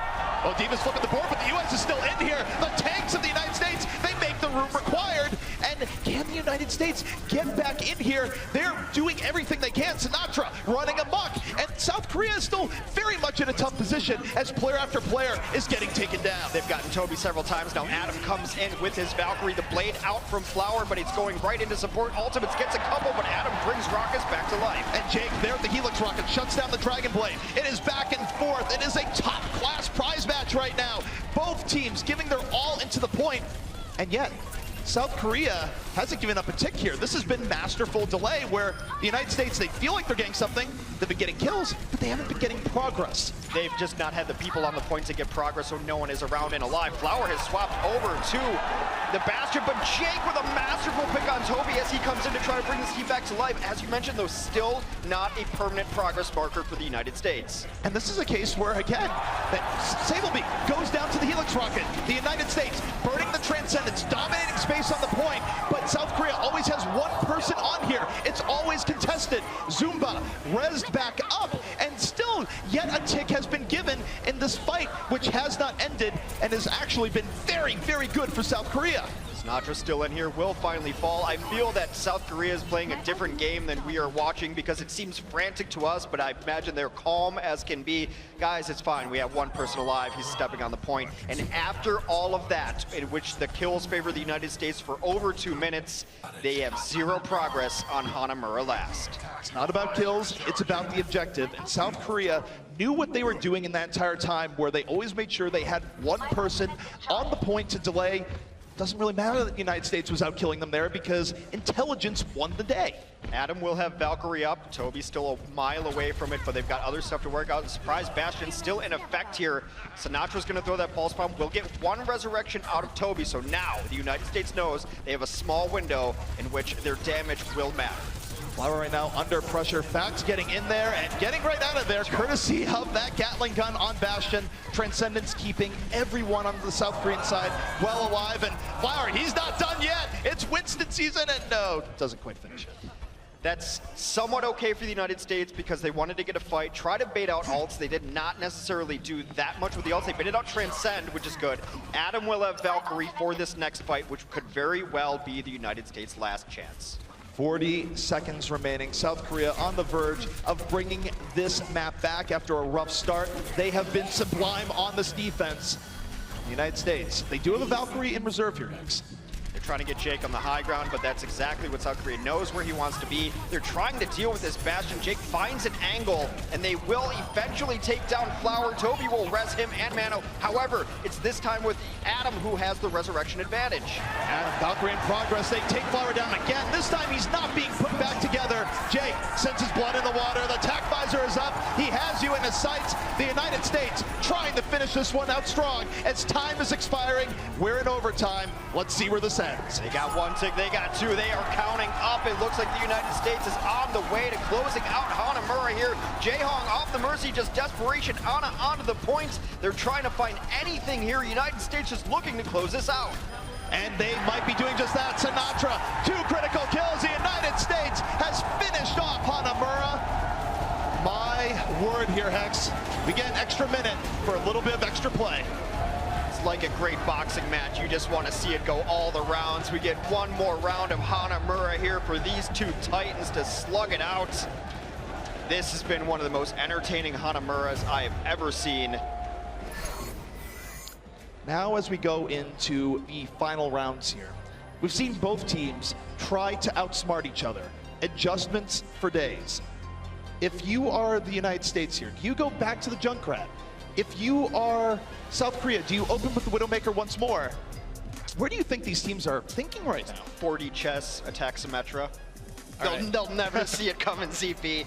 That was not on the list of answers I was expecting, so you're right. No one would expect the attack Symmetra. I fully agree. I feel that with a minute, you should run a dive if you can, if you feel very confident that. I also think Widow would be good at the minute because you're getting one crack at this first push, right? You really don't get a chance to reset. And Widow, you live with it or you die with it. You either get the couple picks that you need or you don't. But I've seen what this South Korean team can do, so maybe you run the Widow, maybe you do both. It looks like they just want to run a Genji. Why not? Flower has been phenomenal on Genji, and his pool is such that hit scan projectile doesn't really matter, plays a bit of everything. The United States, they're going to open this up being very respectful of the potential Widow play, but you got to think that they're going to be a little bit more aggressive when they realize that, hey, Flower's on the Genji, but they might not have the chance. South Korea blitzes right in. What a sleep dart. The Ana Lucio combination comes right in, but that means that death is permanent as Jaehong will fall to the Pulse Pistols of Sinatra. Now even up though as Adam falls as well. The United States getting some trades here. This one is a bloodbath back and forth. Both teams fighting in a very strange spot on this map. That was a corner for Sable B and the Diva support, but now he's way in the back line. The United States was able to secure themselves here. We're down to the final 17 seconds, X. Sapiobi is nearing a pulse bomb. He's still in the back line. Flower with the last second switch onto the Widowmaker. They're going to bum rush the point and hope that people get out of line and Flower can punish. All right, Flower the Widowmaker. It began with this. Why not end with it? Raucus, though, gets Jaehong early on. A massive pickoff here for South Korea, but Flower strikes right back. He looks Raucus back, under pressure. Jake, 4 HP, doesn't quite finish it, and Jake gets the kill. And it matters most. The United States on the verge of a first-point hold. Jake just peekaboos around the corner, finishes off Flower. The United States will hold on first points. The worst they can do now is a draw. That was on the razor's edge there. Whether it be Flower just a little bit more on point there, killing Jake and turning that around, or Jake just getting that 4 HP kill a little bit sooner. High tier Overwatch X, it comes down to the small things. It really does. So smart for the United States to take down Jaehong, who we know, and I agree with everything that the desk said, there are support players, and then there are transcendent support players who are, I mean, it's not even arguable. He's the best support in the world. I don't know. Come fight me at LAN if you disagree, I suppose. Well, you are at LAN right now, Hex, so I'd be careful. But yes, I fully agree. Minus the fighting part. I'm not a fighter. Well, they took him down first in each of those fights, and without running a Mercy, that is permanent, so they tried to scrap it out that way. United States only needs to get 33% progress on Hanamura first to take the map over South Korea. This would be huge for the United States. This is a map where they could take away a strength of South Korea and what has been one of the most incredible Hanamuras we have ever seen. 1 minute left, Hex. Here we go. Well, this is interesting what the United States is on now. I'm not certain they're going to stick with it, but they do have some strats up their sleeves. See if they leave Spawn with it. No, that's just the speed boost. So Fact is going to switch to a Winston instead. They wanted to get everyone in position first, not running triple support. Just going to run standard here. The first kills are going to be so important. The United States, they might only have one good crack at this. That's why they're moving the speed here. Moving off to the right. They want to give Jake some room to work with. South Korea diving in immediately, contesting them from getting what they want. But instead, Zumba's demech. Zumba's out of the fight. He is brought back up, but the res now on cooldown as Jake is in a very good position. Let's see if he can capitalize on it as he's looking for Toby. He's brought back up his baby diva, though, so that is not the greatest resurrection. They might even bring back Matt, because why not? They will do that. A jump off the roof, Helix Rocket, still so tense right now. The next couple kills with Resurrections Burn are going to be the most important ones. Flower down. Adam almost has Valkyrie up. This is huge. He's built it up in one fight. Adam flying to save the day. Way more healing for the United States. An extra resurrection. Attack visor now in play. The United States on the verge of taking Hanamura away from South Korea. But Toby, he is taken down in the end. Matt finds him. This is big. Toby did get a resurrection off before he died. Adam brings back Rockets. There comes the pulse bomb. Self-destruct will annihilate Rockets as well. But there's only a few bodies left for South Korea on the point. But Sabyoba takes down Adam and Sinatra. What a hero play from the Tracer of South Korea. Flower, the barrage over the top. Could this be a draw? It is. South Korea defends. Are you kidding me? What a game. Just amazing individual performances from the DPS of South Korea.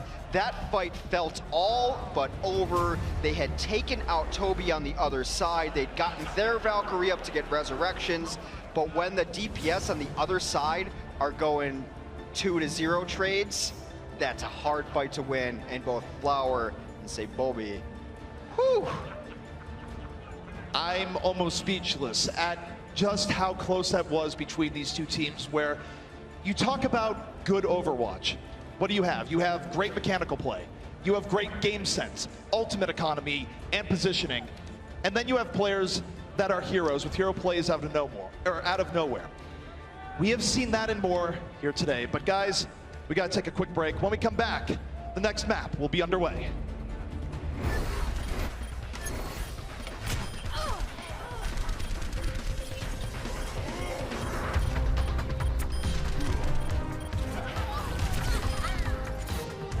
BlizzCon 2017 is brought to you in part by Republic of Gamers, Intel, T-Mobile, and NVIDIA.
We are back with the Overwatch World Cup 2017, and I gotta say, Hex, if I had heart problems, I might be on the floor right now, because we have been treated to an absolutely ridiculous series between USA and South Korea.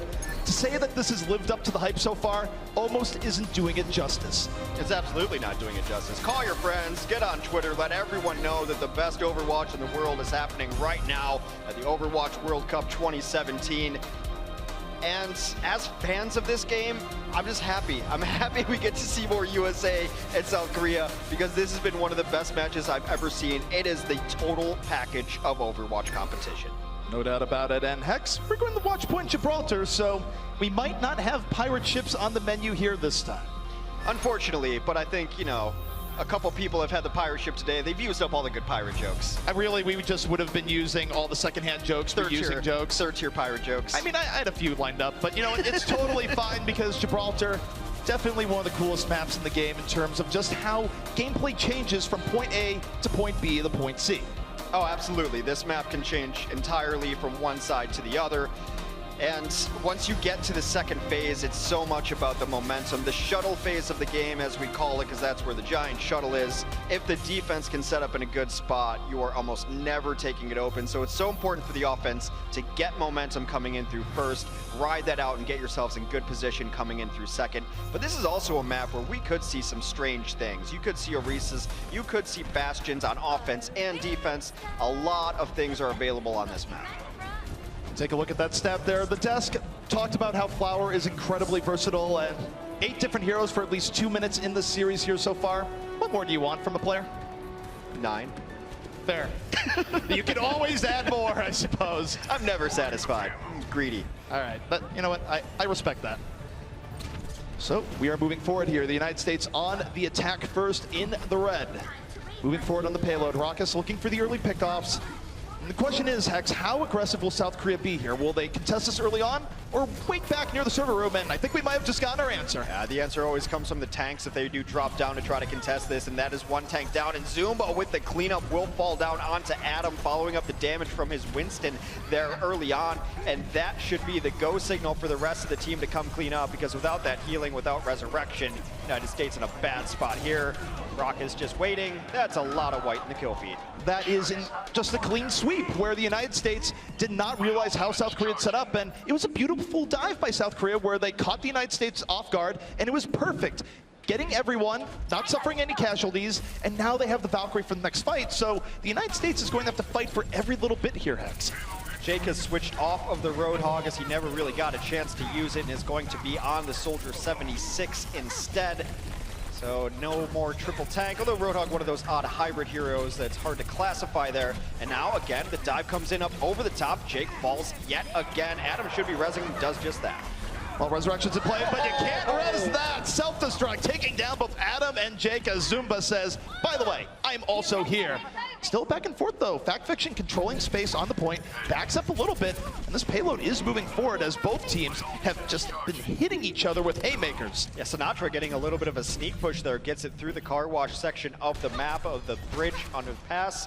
Able to move on there, and now we're in a little bit more open area. Ultimates online for nearly everyone in South Korea. We'll see how they choose to use them.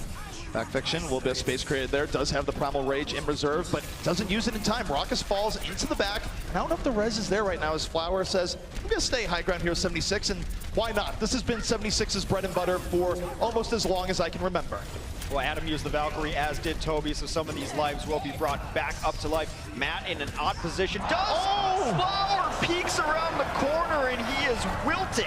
We like to say check your corners, but not when there's an exploding back right there. That's a time, don't check your corners.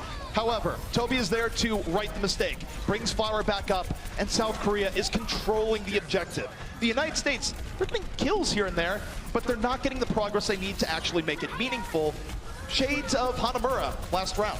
Yeah, it's not enough. I feel that right there was a little bit of a miscommunication, whereas it looked like Jake and his supports wanted to back out, but Fact still went up over the top, trying to secure more kills. They will have to pull off a full reset here for the United States, and this has been a very good defense so far. We're nearing under a minute. United States has to get this next checkpoint to even continue and have a chance at second phase. This has been a devastating defense, and the United States is on the verge of getting full health here. 1 minute left, not a great position, ult economy.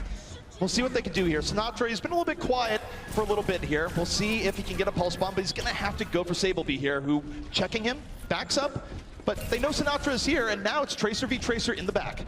Sinatra doesn't want anything to do with it, but you do not want to have your back turned to a fellow Tracer. That will be end of your life. Has to recall out of that position. Sableby, who had Sinatra's number early in this match, chases him down. A clutch pack for Sinatra will keep him alive, though. All right, well, South Korea, they are down a resurrection here, but Toby's going to have Valkyrie up here in a moment. They're going to have to go through it. Both Mercies likely take to the skies. Perhaps the final fight here for the United States against this ironclad South Korean defense, and it's all hands on deck. Transcendence and Valkyrie used by the United States. They're trying to dominate control here in and around the point. South Korea getting whittled down. Toby is out of the fight, and the United States might just be cracking point A. And Toby needed to stay alive there. Both his DPS needed resurrections that he was unable to provide. And at the last second here, the United States will take for his point and get a 2.5-minute extension. Oh, that is brutal, Stagger.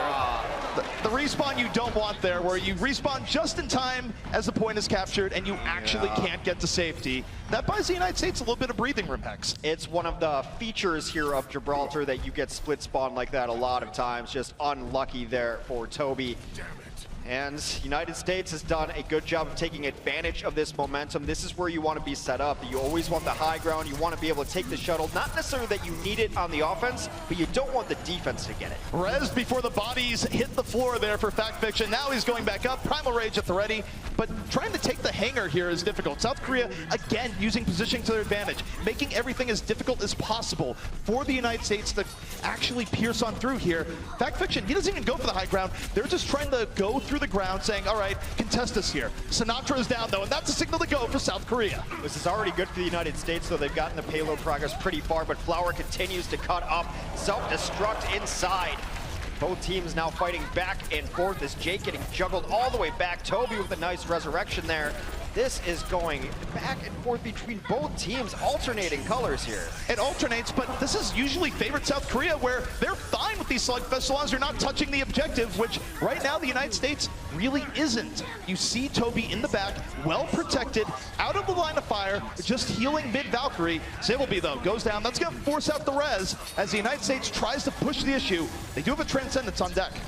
They will res up. Toby, the angel of patience here, waited to the last second to use that Valkyrie and is trying to give his team an advantage here. Self-destruct comes over top. That should buy some time. A blade comes in, but a beautiful response from Raucus with the Transcend will mean none of that really matters. Both teams continue to lose and revive their own players. If you're South Korea, you're very happy with this. Maybe not so much now, as this is now really starting to go the way of the US, but they still have been delaying the payload this entire time. They bought plenty of time, even in back and forth fights. And the United States, they still don't necessarily have this, as there will be another wave of respawns for South Korea. The spawns are much closer, and more importantly, Adam went down during that fight. So that is why they're not going to have the healing. Here comes a surprise Bastion. Actually, Winston punching Bastion, not what you want to be doing in this situation. No, he's pretty resistant to punches. He's anchored into the ground. Sinatra brought back up, but South Korea has gotten a full wave of respawns back in. They got to get on the point. Zumba gets there just in time, sacrifices the mech. Toby brings up the fall, and South Korea dominating space on the point here once more. And Jayhawk, that could be a victory Transcendence here, Hex, as the United States so close, yet so far. What a hold by South Korea. Great hold there on second point. Victory Transcend is all the more appropriate now with the white colors and the spectator mode. Kind of looks like a disco ball. Just a bit. You deserve to celebrate when you hold a team on second on Gibraltar, and South Korea definitely deserving of praise there, where, again, this is the theme we've been seeing. Going back to Hanamura as well, where even when you think you're beating South Korea in these team fights, are you really? Yes. You're almost getting fooled into continuing to spend resources into a fight that you actually can't easily turn in your favor. And their objective play right now has been top-notch. United States was lucky to be able to get it as far as they did. They almost got full held there on first point, needed some clutch plays out of their players. So now they have to defend before that marker on the ground. South Korea, you mentioned it, I think the fights are more frantic for us to watch than they are for them to play. It just seems like they know, well, yeah, we're 3 down, but it doesn't matter because those 3, they just they're thinking 5 steps ahead, and there's a certain calmness about their play. End of the day in Overwatch, the goal is pushing the objective and defending the objective. If you're stopping the other team from pushing your payload, you're fine. You are absolutely okay with that situation. And now the United States, they're going to have to come up with an even more momentous defense if they wish to take Watch Point Gibraltar. There were some times that United States looked like what has been a strength of theirs has been their communication and their synergy as a team. And when we talk to them, you definitely get the sense that that's true. But there were some times that I thought maybe the communication wasn't there, where some people were retreating while others were going in. And those are the kind of small mistakes you can't make against a team like South Korea. You can't give them anything like that. Definitely cannot. It's not a good idea. But now we get to see the United States defense, and Hex, we got a hog on the field. Well, we had a hog on the field on their offense, too. And he switched off it before anything really happened. They do like Roadhog. They think Roadhog's very good on this map if they can get him set up in the right spots. But I would be more concerned with the purple French woman right here, played by Flower. There's a lot of smugness right now, and why not? Widowmaker's a threat, and look at how the United States is just backing off from this. They learned their lesson from Hanamura, but it's still ceding so much control to South Korea and how they're playing this right now. Flower looking to get the right position, and already Widow can be so effective without firing a shot. That shot's also effective when you hit headshots, but everyone has to play in spots they are not used to. Jake's gonna try to find this hook, or at least try to deter Flower from sitting exactly where he wants. Oh, I got him! Oh no, for Adam! A beautiful play by Flower, catches him on the source of margins, and he is going absolutely insane, crushing the United States team. Yeah, you earned it. Wow. And you know what's scary is the second point is even better for Widow than first point is on Gibraltar. If you can get Widow set up in the correct spot on Gibraltar's second, she's a dare. And you know what's worse, even though we won't go there, she's even better on third point here. Yeah, this just gets better and better for Flower as the match goes on, and now he's just looking for any pick. Not really picky in terms of what he wants here, just anything will do. However, the United States not giving him that opportunity here early on. They will get to reset, but they won't get shuttle control so long as they're trying to dodge Flower. They have to sit back here trying to just put tanks up there to get bodies, while Raucus is actually on the Soldier 76. They have gone to a single support here, ZP. They have, and Flower looking for an opportunity, was hoping to get Matt when he went pilot mode, but Fact Fiction out of the fight. Flower under pressure. Matt has said enough is enough. Missiles to the face, but, well, Flower's come the bargain. He's coming right back up, and Matt is not going to get away. Yeah, Matt had to dive deep to get that kill, and Flower will punish for that. Now here comes Winston late to the party, but he realizes he wasn't there on time to protect his diva, and Flower continues to just click heads. And it's not as if the United States aren't trying to pressure Flower. Matt invested a lot into that. Didn't really matter. He was well supported, punished him for the attempt, and the United States, they are in disarray as that red box of victory for South Korea is oh so close. Flower is still looking for more over top. They've had to use Primal Rage just to try to get some pressure on him. The whole hog comes out with no real great target in mind for it. As they continue to push, the Pulse Bomb will make them use a Resurrection. Everyone is dropping like flies on the United States as Flower continues to pick people off. Absolutely brilliant gameplay here from South Korea, crushing the United States off the back of Flower. This is going to put them in a victory position here, Hex, as they take Watch Point Gibraltar.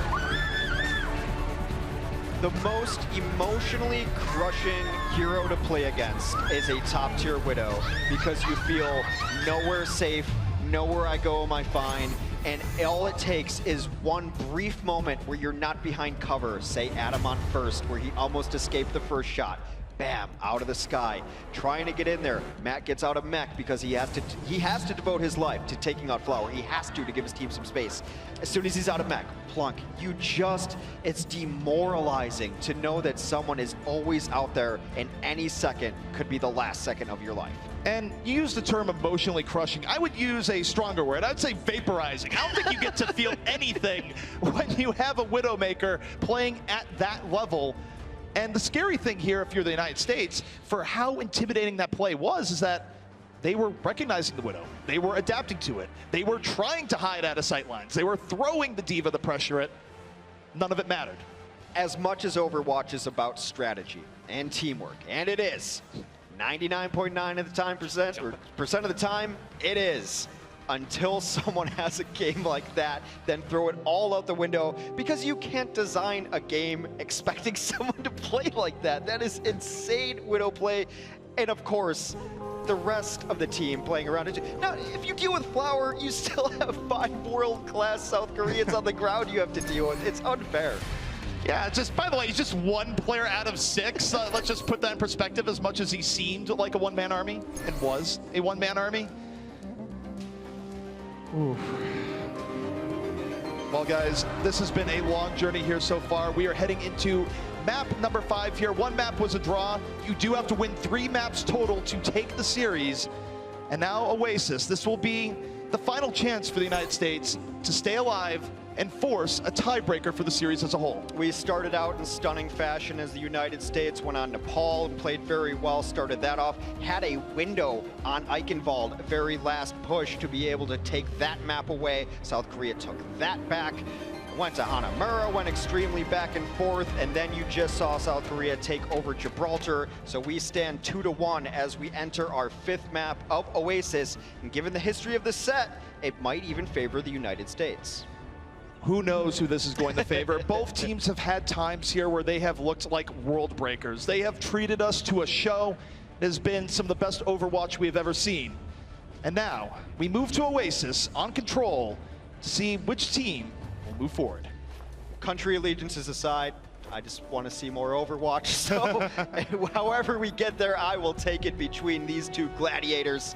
United States 2 points, South Korea 3. Because of the draw we had earlier, we're going to Oasis, and we've got a pharmacy on the field, but it's for South Korea.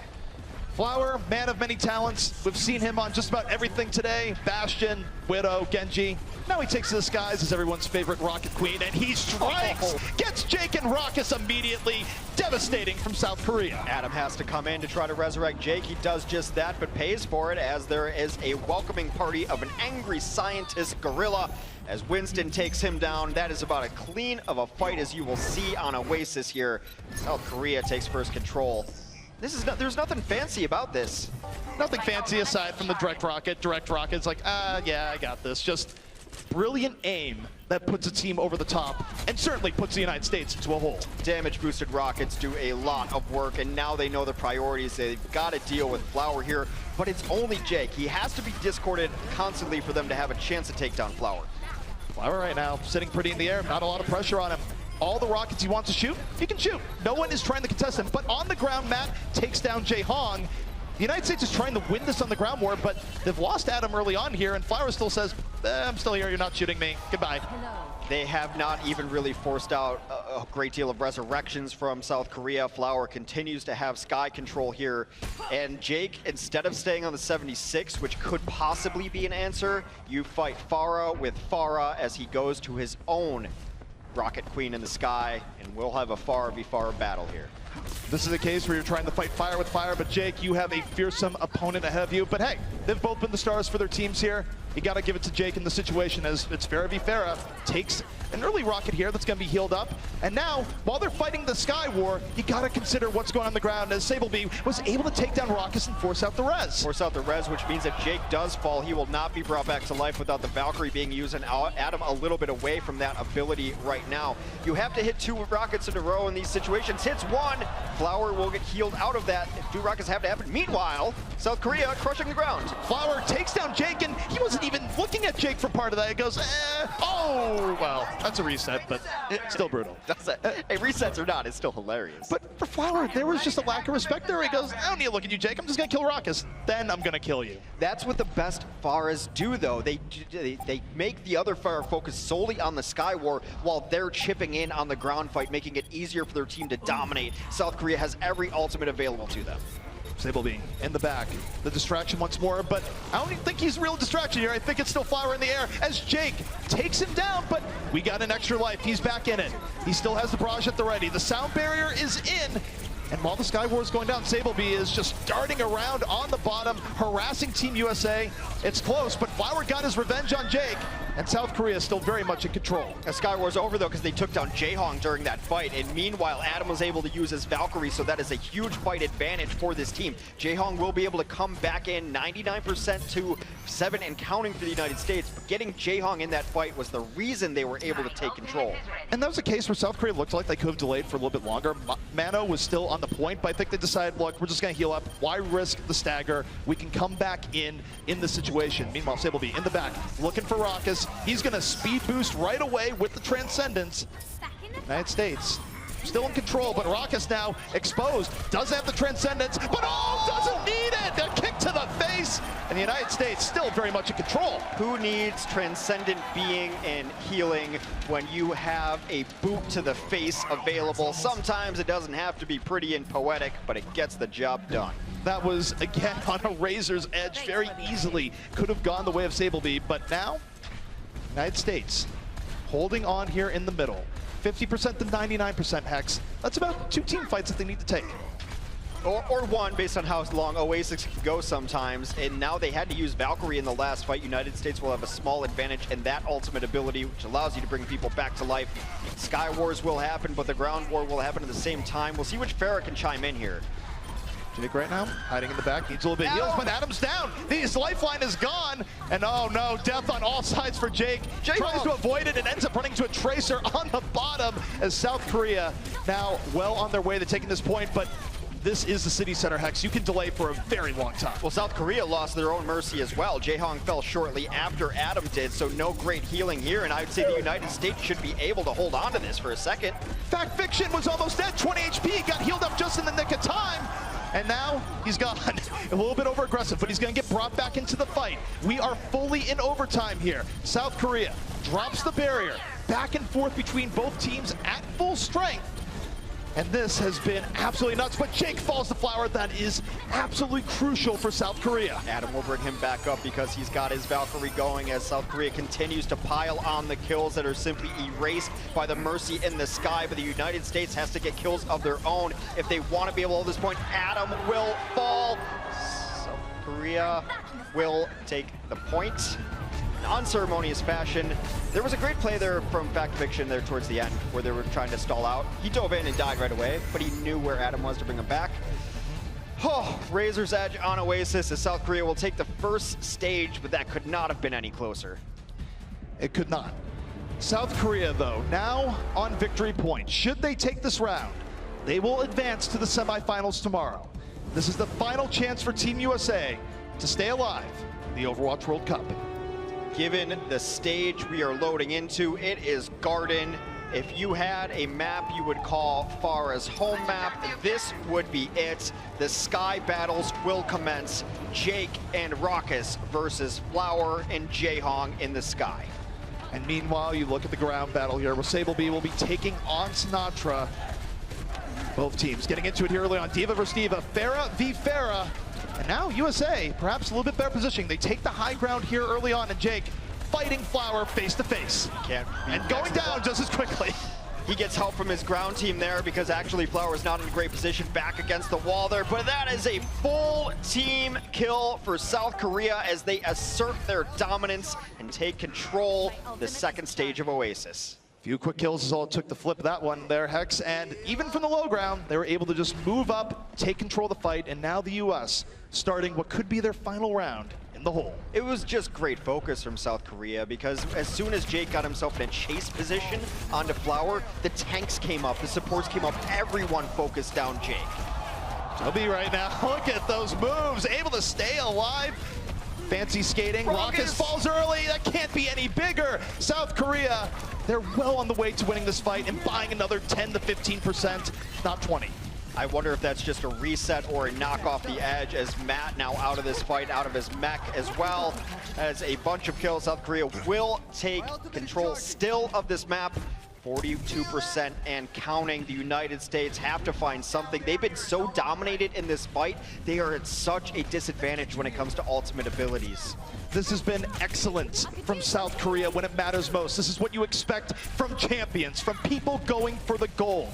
United States down to their final 2 attempts here, Hex, to reverse course and stay in this. South Korea answering the engagement with the sound barrier, pushing back into the United States. Jake falling in Farah v. Farah, and Flower says, I'm gonna make it rain. Drops the barrage, removes Raucus from the fight, and styles on Jake. They've done such a great job of killing someone, then waiting for the Mercy to come in and having a trap in place for her. That trap happened to be raining rockets of justice down to her. We are getting towards the last fight, ZP. The United States, it is do or die for this next fight.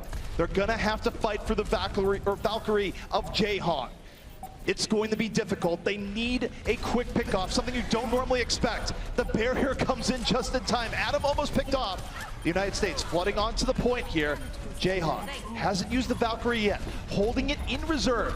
Flower versus Jake, in on the top. He's getting isolated, but he's still up, and Rockets is picked. This could be it for South Korea, taking down the United States. Jaehong has popped his Valkyrie preemptively, so anyone who dies will be brought back to life immediately. Desperation time for the US as they pop ults just to try to stay alive here. South Korea still in full fighting form as Flower continues to rain down rockets.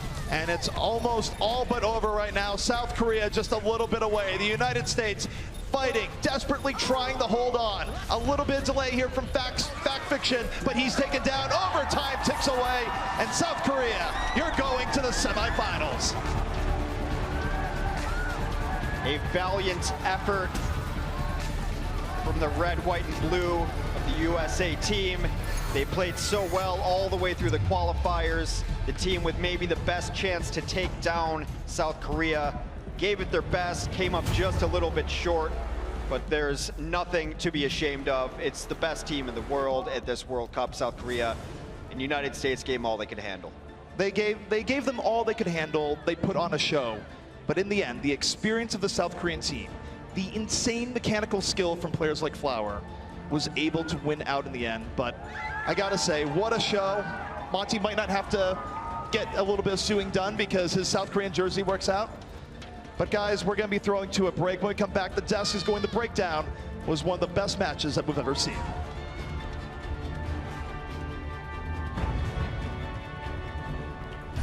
BlizzCon 2017 is brought to you in part by Republic of Gamers, Intel, T-Mobile, and NVIDIA.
Welcome back, everyone, to the desk here as we are closing it out for the day. But what a way to close it out. I couldn't agree more with ZP. That simply was the greatest match of Overwatch we have ever seen.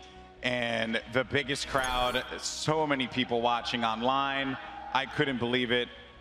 Top to bottom, that was just amazing. Did I hear ZP correct at the end of that? That was a quarterfinal match. They're in the semifinals now. That was nuts. That should have been a grand final match. I totally agree with you. It's very clear that both of these teams are just, they are so good right now. And you know, it is unfortunate we don't get to see it again. But at the same time, though, we have to talk about this South Korean roster that, you know, just doesn't say quit, but we have seen some, you know, damages in their shields, some dents in the armor, if you will, Kilios. Yeah, we certainly have. This is definitely weaker than I was anticipating them to look, and a lot of that does go to the credit of Team USA, who put up one hell of a fight. They really did give it their all, but unfortunately, it just wasn't enough to take down the juggernaut that is and has been Team Korea. But this is something that, obviously the other teams waiting in the back are going to be watching. Team France is going to be looking to scout this out, find out where the weaknesses are in the armor of Team Korea, and then be able to attack them to try to take them down. They said in their video that is their goal. They said, we don't really care about winning the World Cup. We want to beat Team Korea. And honestly, if they can exploit the weaknesses that we saw, they might be able to do it, or at least get even closer than USA. Yeah, but then you talk about weaknesses, and I mean, then you look at Flower, and Jamerson Flower's gameplay was unbelievable. And I think I saw him visibly mad at times too. I mean, he's still a young kid, and he has all the pressure on the world in him, right? The Koreans, they weren't expected to drop a single map, but USA, they bloodied them. And taking a look at this Widow play, this is where Korea started to come alive. This is where I felt that Flower, was really putting the team on his back. And that's hard to say, that one player on Team Korea is putting them on their back. It's very true. I felt like we had strong performances from Sebiovi and as well as Flower. Really, the whole team had a moment, but it was Flower that was the guy that kept them going in that game with those plays, with those Widowmaker plays that USA just could not seem to find an answer to. Achilleos, your thoughts on that? Yeah, I mean, Flower was kind of just the glue that held everything together here for Team Korea. There were some inconsistencies across the board from the members, and sometimes they weren't really playing cohesively, which is something that we were praising at the start of this match. That was something to really look for. But they let it slip up a couple times, but Flower was really the one just sealing the deal over and over again for this squad to be able to take it. The Widowmaker plays coming through there, and then in onto Watchpoint Gibraltar, just absolutely beautiful from him. And again, just affirming that he is one of the top, if not the best DPS players in the world. So in, I believe it was Hanamura, we saw the South Korean team not opt for the Mercy pickup, which has been the meta in this recent patch. It's been the thing that everyone's been playing here. We had talked about it, Siegel was up here as well, we were chatting with him, that perhaps that is, it just showed their comfort level.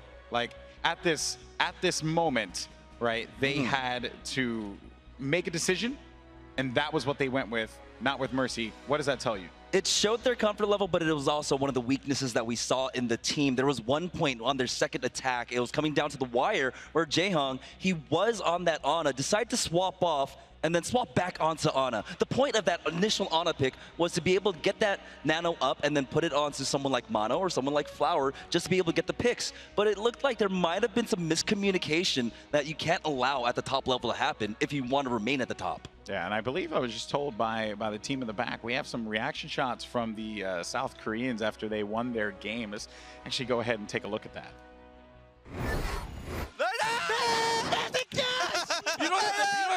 밀어야 이기는 거야. 아, 씨발 잘 된다. 야, 메르시 오지게 잘랐어. And what did you? We'll ignore one of the things that was stated in that. Okay, sure. I think that's for the best. If you speak Korean, there's a reason there are no subtitles. Yes. Okay. Well, then moving on. So rated T for team. Rated T for team. All right, USA. Do want to talk about how much that team left out there, and if I'm being honest, it could have gone either way numerous times in the game. Achilleos, I'll start with you. I mean, I'm sure you saw me, watching this in the middle of the set when we weren't on camera, and I was visibly nervous that South Korea actually could have lost it at some of those twists and turns. By the time that it went to Gibraltar, that's when it kind of really started moving back. But Hanamura, with how neck and neck it was, actually just ending in the tie. Going into that fourth game, I really wasn't sure what to anticipate, and they really did give them a run for their money. I have to give so much credit to Team USA for their prep and for their play here today, because it was absolutely stellar, especially from Jake, who played out of his mind, over and over again. So very excellent job by him and by the team on the whole, but unfortunately, it's just not enough. Yeah. Now, we also do have some stats, as a matter of fact, so let's just actually jump into it. Take a look at what we have here. So first and foremost, we're going to start with Flower. I mean, this guy, he went on an absolute tear.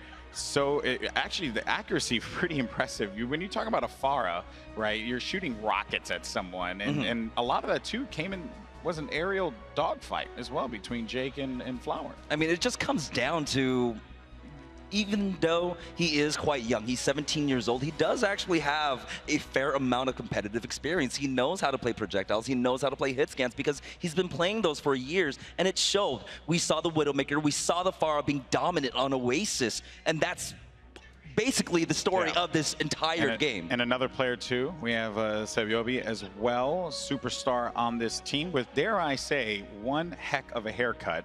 And I mean, 13 kill streak for him in that Oasis game. Keep in mind, these are stats from the last game, so only falling once is actually pretty impressive there as well, Achilleos. Yeah, it was very excellent by Sebiobi. He was holding on to the recalls for the last possible second, only when he really felt forced to use it to keep himself alive.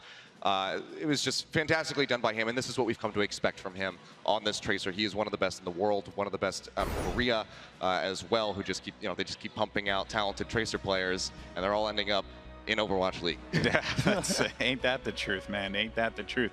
But when you want to see the best, well, they'll make their way to where the best are currently at, and that is the Overwatch League. That being said, when you talk about the best, who's the best Unlimited Network? Oh, you guessed it, T-Mobile. Really good. Nice tie-in. I'll give you a golf clap for that one.